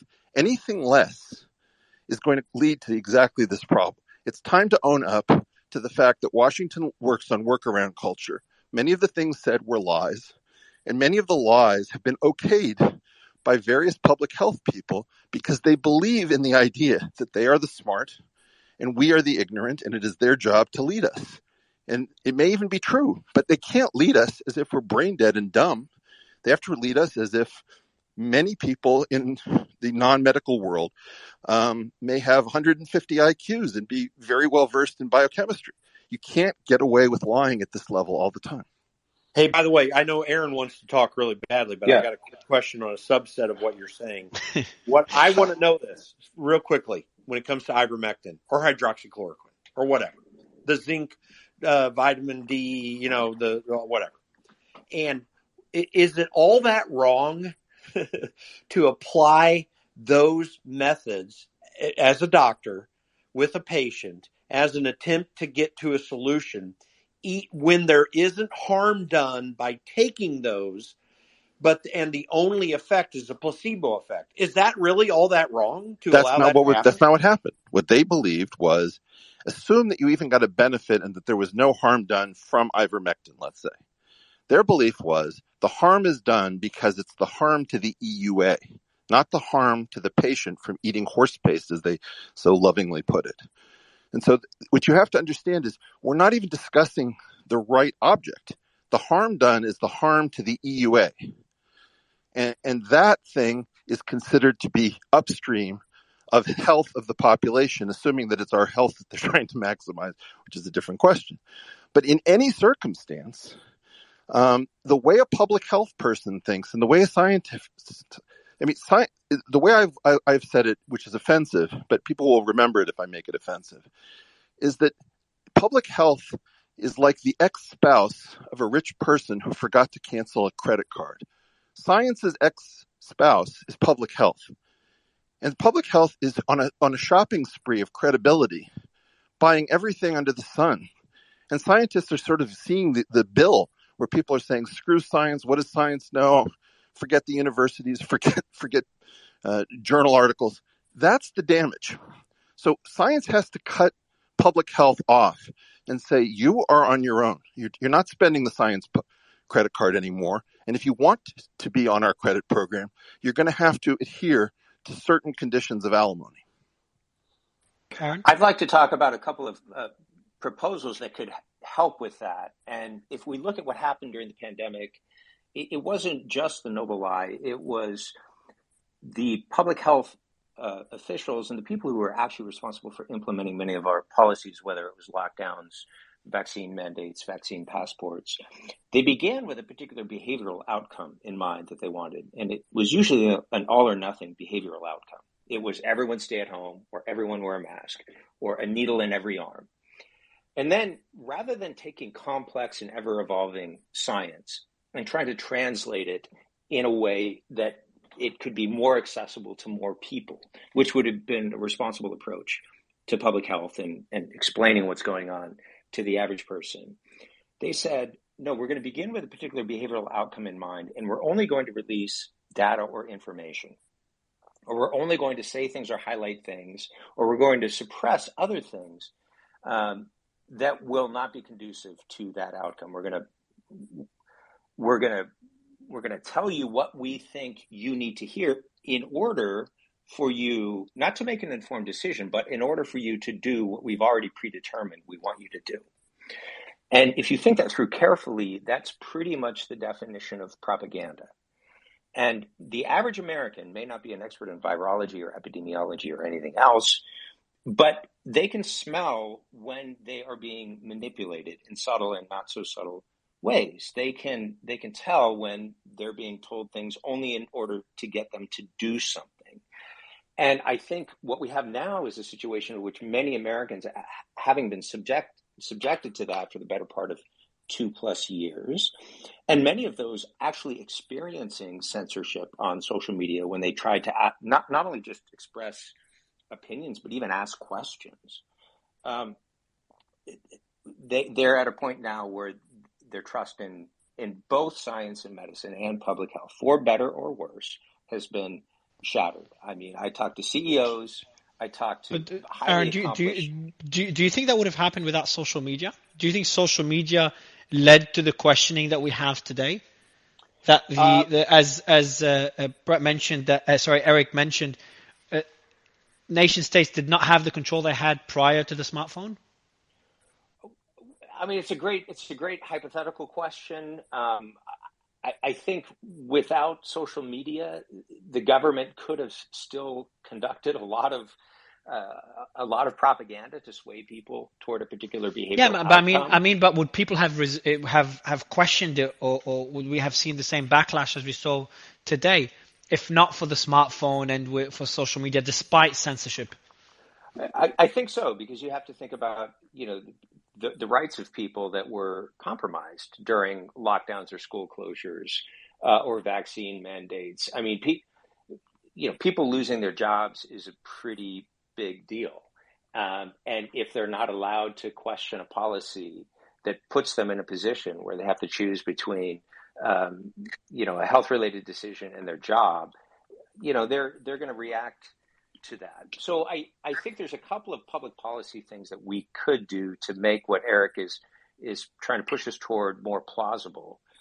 One is that if we're going to have federal institutions responsible for scientific tasks, let's take the CDC for example. The CDC has two functions that right now are fundamentally irreconcilable. They're at the very least in tension, and at worst, irreconcilable. The first function should be purely epidemiological.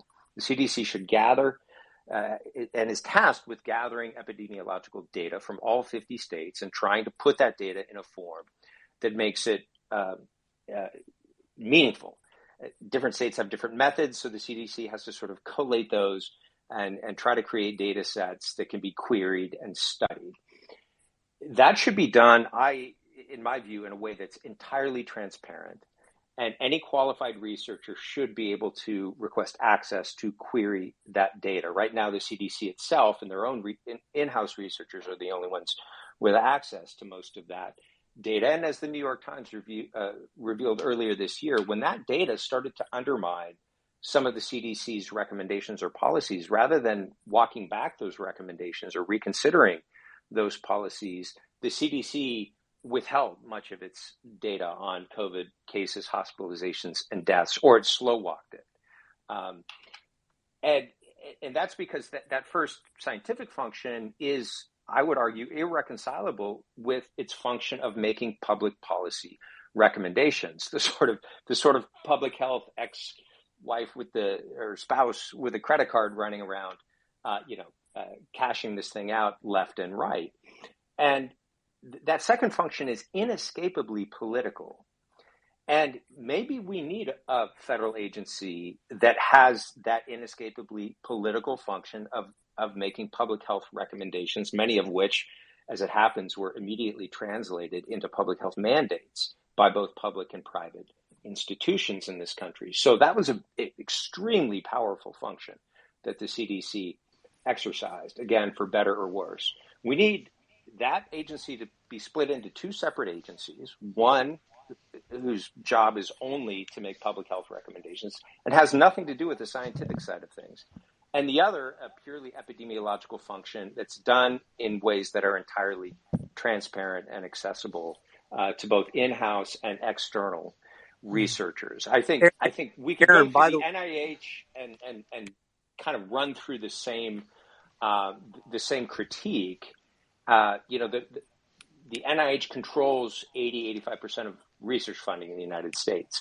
The people at the NIH can't be making public health or public policy recommendations because researchers are going to be very reluctant to contradict Anthony Fauci and Francis Collins, their views on vaccines or lockdowns or whatever, out of fear that it might negatively impact their research fund. Hey, Aaron, I wanted to throw something in here though, but I mean, your point about the CDC, we need to keep in mind this public policy recommendation aspect was never the original intent of the CDC. If I understand it correctly, it is presently not a stated policy that has been outlined by any congressional action since, and it is something it has undertaken. But the reason it has undertaken it is precisely for political reasons. And this open source, queryable data set approach to doing research, finding out what's going on, was the original intent of the CDC in response to some major outbreaks in this country. And that's something that needs to be regained, and Congress needs to explicitly regain this. It's going to be a challenge because so many politicians in Washington, D.C. love to have control over the process. By the way, the NIH and the NIAID, the NIH and all of its sub-organizations like the NIAID is all about this, roughly the same thing. Research, data, and so forth. Guys, I want to quickly go. I want to go to Mr. Levitt. Mr. Levitt, first time on the panel. I want to ask you a question about something you tweeted, kind of digressing a bit. Motivated reasoning. I like that tweet that you did, and you used Twitter and Elon as an example. Can you elaborate on what you mean by that statement? I'm actually not sure about what tweet you're referring to, unfortunately. Okay, I'll tell you right now. So you're referring to the herd mentality. Interesting.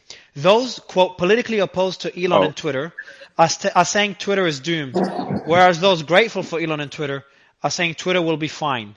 I find it interesting from a psychological, sociological perspective. I'm not saying which perspective is right in this case, just that this may be a population-wide example of motivated reasoning. You're muted, Crayon. Oh, sorry. That was a while ago, and thanks for reminding me, and I remember it. Yeah, this was right at kind of early on when Elon acquired Twitter, and what I noticed was that amongst my friend group, who are very intelligent but quite polarized along these issues, kind of along the usual 80-20 breakdown where I'm in Is the that 20%. your friends? You mean your friends at NASA? Because you've worked there for 32 No, I years? worked in NASA for a long time, but for 8 years I've worked in a private space company. But it doesn't matter. My friends, a lot of them are ex-NASA. So anyway, but my friends are generally like kind of somewhat leftist, but quite compassionate and intelligent people. And I am a bit of an outlier there, where I take the more conservative views in a way, just to, why not take an alternative view? Because what's the point if we all agree? But be that as it may, what my point there was that when the deal went down, I don't remember exactly when it was, with Elon on Twitter, what I noticed was that fairly quickly there was a polarization that took place, globally as well as in my friend group, where there were people who were kind of against it, and people who were for it, and people who wanted him to fail, and people who wanted him to succeed. And the people who wanted him to fail were like, Twitter's going to die. Look at all these people leaving for these other platforms. And other people who wanted him to succeed, presumably, were saying, no, it's going to be great. And I just thought, well, isn't that interesting? I could have predicted exactly who was going to come down on which side of this.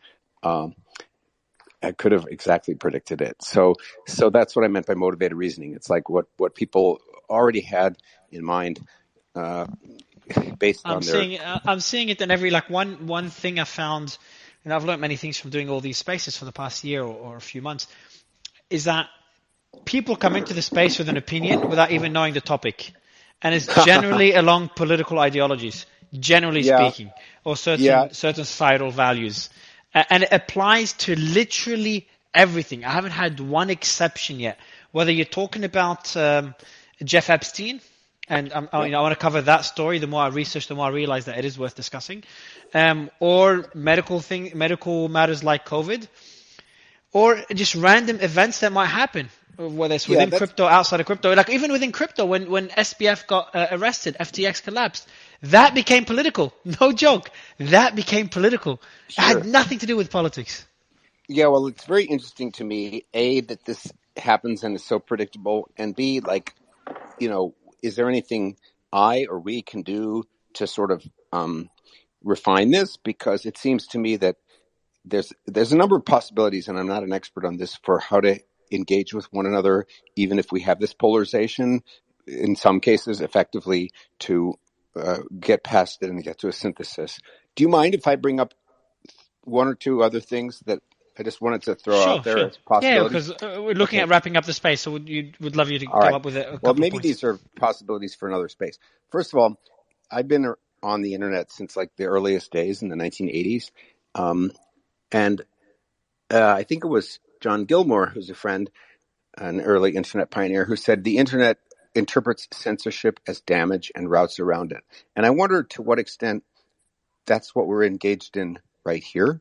Like, related to Twitter, especially Twitter 2.0 and Rumble and Telegram and Signal and the Twitter files and even Starlink, like, we might be seeing, I think Eric was talking about this in an earlier tweet about, it's the printing press 2.0.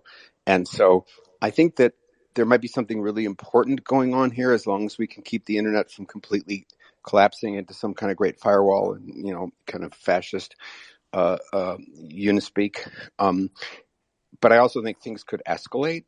Like, people could, like the government or whoever, the powers that be, could, force packets to not get routed to certain services or certain things. So it's very interesting to see how the internet itself may or may not. And we're seeing that battle within social platforms already. Like, we're seeing it now within Twitter versus other platforms that are leaning more towards censorship. So we're seeing that split, and we're seeing it within geographical boundaries as well. Like, we're seeing China versus Russia versus the US versus Norway. It could conceivably, and I'm hoping this doesn't happen. And I think that Starlink is actually critical here, because Starlink presumably is being created as a censorship-free, or to some extent, a censorship-free global internet backbone. But I mean, like, look, it's very easy for my monopoly internet provider in Southern California where I live to be like, oh, the government told us, Creon, we can't route your packets to Twitter anymore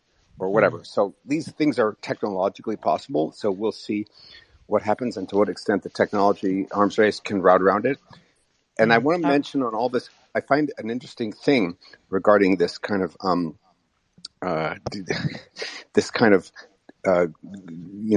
government industry unispeak on a lot of these topics, that I still notice that YouTube is kind of on the edge. I mean, YouTube has videos from, Asim Malhotra and even some of Brett's stuff. On the edge of what exactly? On the edge of being like totally controlled by the narrative, if you will, versus having a little bit of left. It's by the left.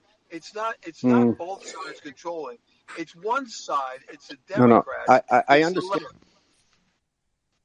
Sorry, Creon. Go ahead, Creon. But I will. You both not. I can't hear any of you. But I will say, just kind of wrap it up because we are wrapping up the space. Yeah. Look, it's Brian. Good to see you. It's been like what, 2 years, 3 years. I haven't seen you on stage. I think back in Clubhouse days. The notion is that both sides are controlling it, and it's just not true. I mean, I love Google, and they provide a great service, but they're left. They're hell bent on being left, and they're using their leftist policies to control a dialogue. I understand your point of view. I understand your point of view. It's a point of fact.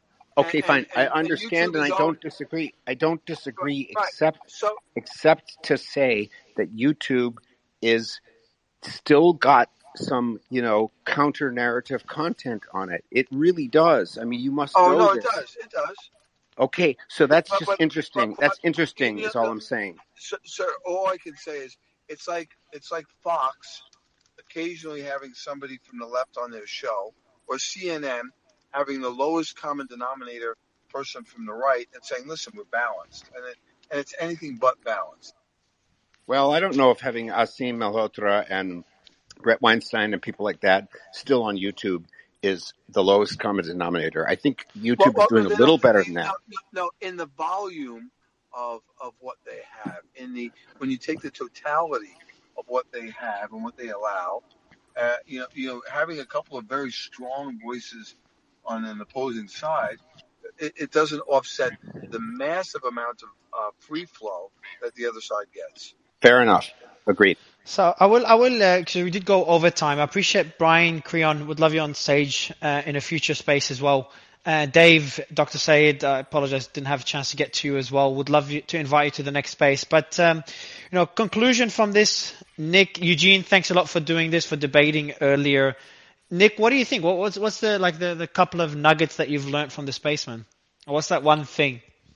I like the noble lie discussion. For me, that was really interesting. It's a very tough topic to debate, though. But I do think there does need to be a debate on it at some point. But Eric's points were fantastic on that. Was the point, where how do you argue for that noble lie, right? I think that there was, in my opinion, there was a hell of a lot of collateral damage that came from the health officials lying in the beginning. But I would love to hear that counter argument, and I don't think many people have made it yet. So I'll do this. I'll end the space with the following. Eugene, you still there?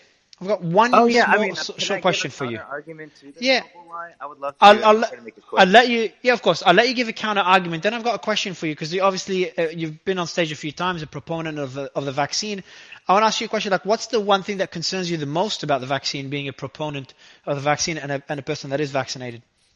Yeah, so, as a person who is a proponent of the vaccine, the one thing that, if you had, that's a good question. The one thing that would be concerned about is how new variants of the COVID-19 virus keep on coming out, and how these variants can seemingly evade the vaccine, right? And you think it could be possible the vaccine is playing a role in increasing the number of variants and the speed in which those variants are coming up? I wouldn't go so far to say that I believe that that's what's happening. No, I'm not saying you believe. Could it be a possibility? Okay. Yeah, Aaron made a good argument about how the vaccines teach our body to only fight the spike protein. But then when you're actually infected by the real, coronavirus, they have the envelope protein. They have many other components within the virus that your body learns how to fight against. And so, that's a compelling argument. I think we would need to see more evidence, and science always evolves. And if Are that's you concerned? prevailing Are you new concerned evidence, about that vaccine being in your system, and with the number of people that are dying suddenly? Are you at all concerned about that? so like I said, I think we need to look at the highest quality evidence in the largest, studies that have the most patients before coming to conclusions based on a study here, a study there. We can't base medical practice based on, prevailing opinions or something that trends on social media or a study here or there. Not to interrupt, but ordinarily, a vaccine is taken off the market with a far less rate of fatalities and injury. And so you're not at all concerned, apparently, that this is having many times the number of injuries and or fatalities than what would be accepted at any time in U.S. history. That does not concern you? You need to separate opinion from fact, right? There are No, more that's than right. 5 billion doses of I the vaccine clearly given agree out. with you. I'm talking about factual data. Factual data would That's where say we have to disagree. under normal circumstances, this bad boy would have been pulled off the market a month into being released. So I'll go to Aaron. Eugene, you want to respond to the noble lie point before I get one final speaker to comment?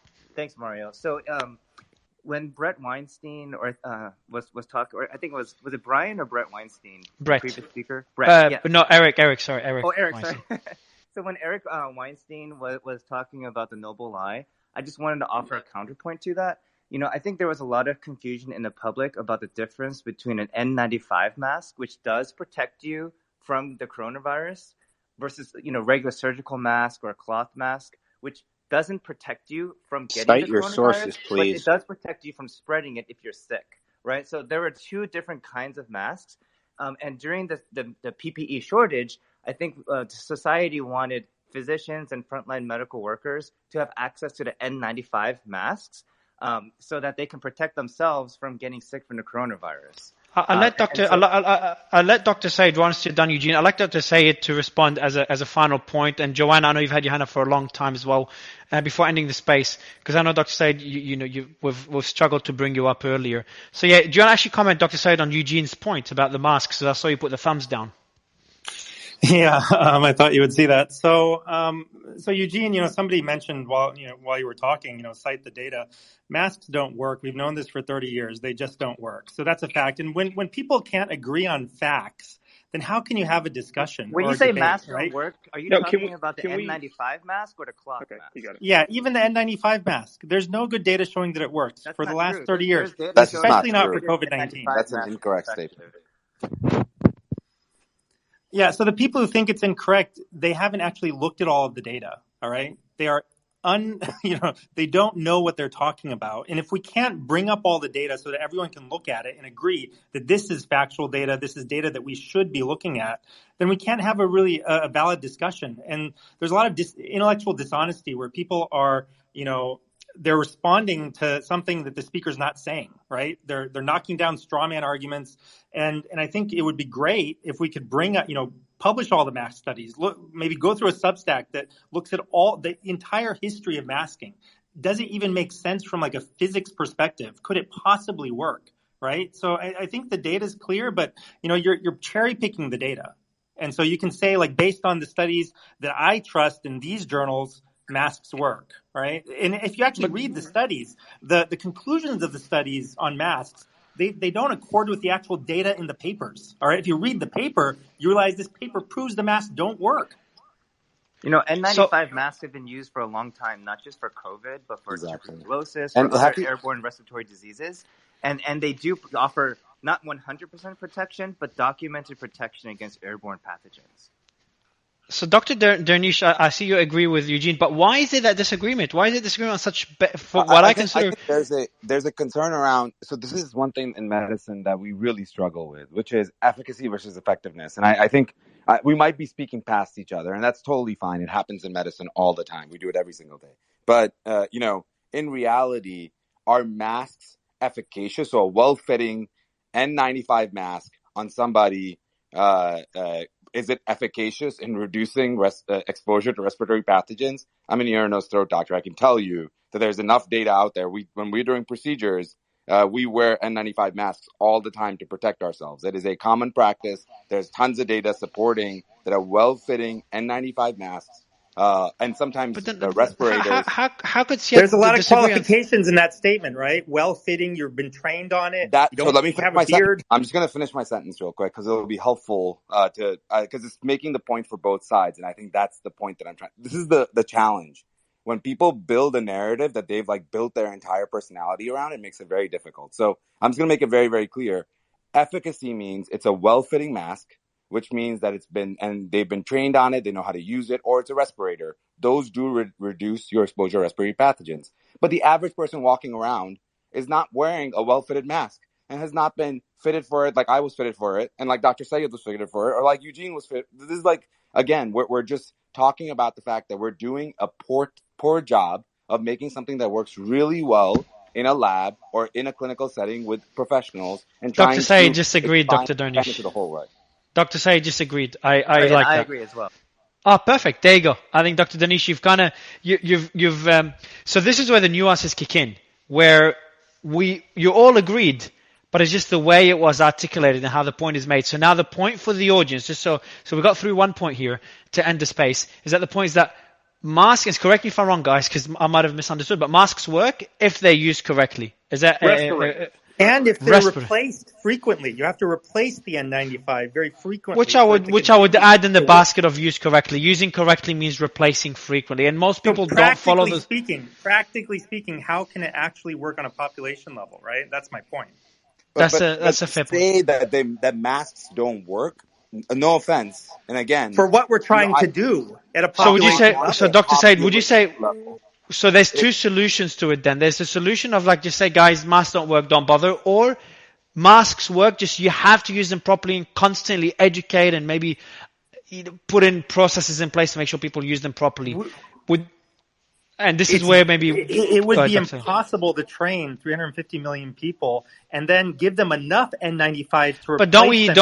But we've trained billions of people on how to drive a car properly. So maybe there is a way to do it. It's just not simple. I'm not saying it's a solution. Like I'm just thinking out loud here. I'm just glad that we kind of agree on a final point. Joanna, you've had your hand up for so long. Maybe you can wrap up the space with a final few comments. Sure, I'm happy to do it. I'm humbled to have had Eric Weinstein, on this space. I think that is so cool, and a lot of the points that were being echoed earlier really hearken to Curtis Yarvin for me, actually. And I think that the reality is, just in conclusion, as we're wrapping up here, is to underscore that I believe that we're really at a transition point in our relationship between healthcare, politics, and public health as we conceive of it. And I think that it's an exciting time. It's a frightening time, I think, a little bit to be a physician amidst all of this, to remain gainfully employed, and having these discussions is not without risk for a lot of the clinicians that are here on this platform. I commend all of you. And thank you, Mario, for hosting. I think that this is a really interesting and exciting time. Thank you. Jim, final words? Yeah, I want to harken back to the space we had a couple weeks ago with Dr. Drew and that panel. And one of the things that Dr. Drew pointed out there was how refreshing it was in that particular panel that we had. And I'm sure we could duplicate it and should, that people in the medical profession were having a dialogue again. One of, the noble lie thing, I think we definitely need to pick up, and then we need to assess where the ignoble lies happened in this case. I mean, it's one of the research, I'm using air quotes here, one of the research things that we need to do. We have to come to a place fairly quickly in our society where we can re-review how politics got inserted into this particular pandemic situation and really threw everything off balance that we used to be good at. Now, there's no pandemic that ends up good. They all end up bad, or else it's not a pandemic. I mean, by definition, that becomes a problem. So what we need to do as a society, not just in the United States, but worldwide, we need to reevaluate. And this is why having Eric Weinstein on is so fantastic, because, you know, he brings an expertise that's not as a medical practitioner or so forth, but it does bring again, this logical approach to thinking through, go back and deductively analyze what we got wrong. I mean, there were ignoble lies. I mean, for example, we were just talking about looking at large data sets to see how all the vaccine situation played out, but we never had a large data set in bringing the vaccine out to begin with. And certainly there was a rush because there was a concern, and we all accept that. I mean, that was a critical factor. We did not know where this was going to go, but we've left the typical approaches that we've had. And real quickly as to masks, and we didn't go to the philosophies and the research behind isolation and other types of things. Isolation and quarantine, which were approaches we've used in the past, and we need to reevaluate how that might have affected this situation. So there's a discussion to be had, and we did have it a couple of weeks ago, and we need to extend that again. I think we had it to an extent today. It's a bit different, but we kind of we did have that dialogue today. Nick, final words, because we do have to wrap up the space. Sure. I just want to give a programming note right here. We had a lot of interesting conversations here today, but this is nothing compared to what's going to happen when the Fauci files come out here in a few days. So make sure you're following Mario. Make sure you're following all the speakers here, because we're going to have a really great panel and a really great space on that. We expect to learn a lot, so I'm looking forward to it. Thanks, man. Eugene, Aaron, Dr. Syed, Catherine, Jim, Dr. Darnish, Joanna, Dave, and of course Eric Weinstein and all other speakers that came on the panel earlier. Thank you as always. Really appreciate it. Probably we'll see you tomorrow, and we'll definitely see you when the Fauci files drop. Thanks a lot, everyone. Really appreciate it. Oh, Tara's there as well. I thought you went off, Tara. Any final words, Tara? No, I didn't know you were online. I'm used to it. Great Thank job, you so much everybody. for joining as well. Thank you, Great everyone. Really conversations appreciate it. today.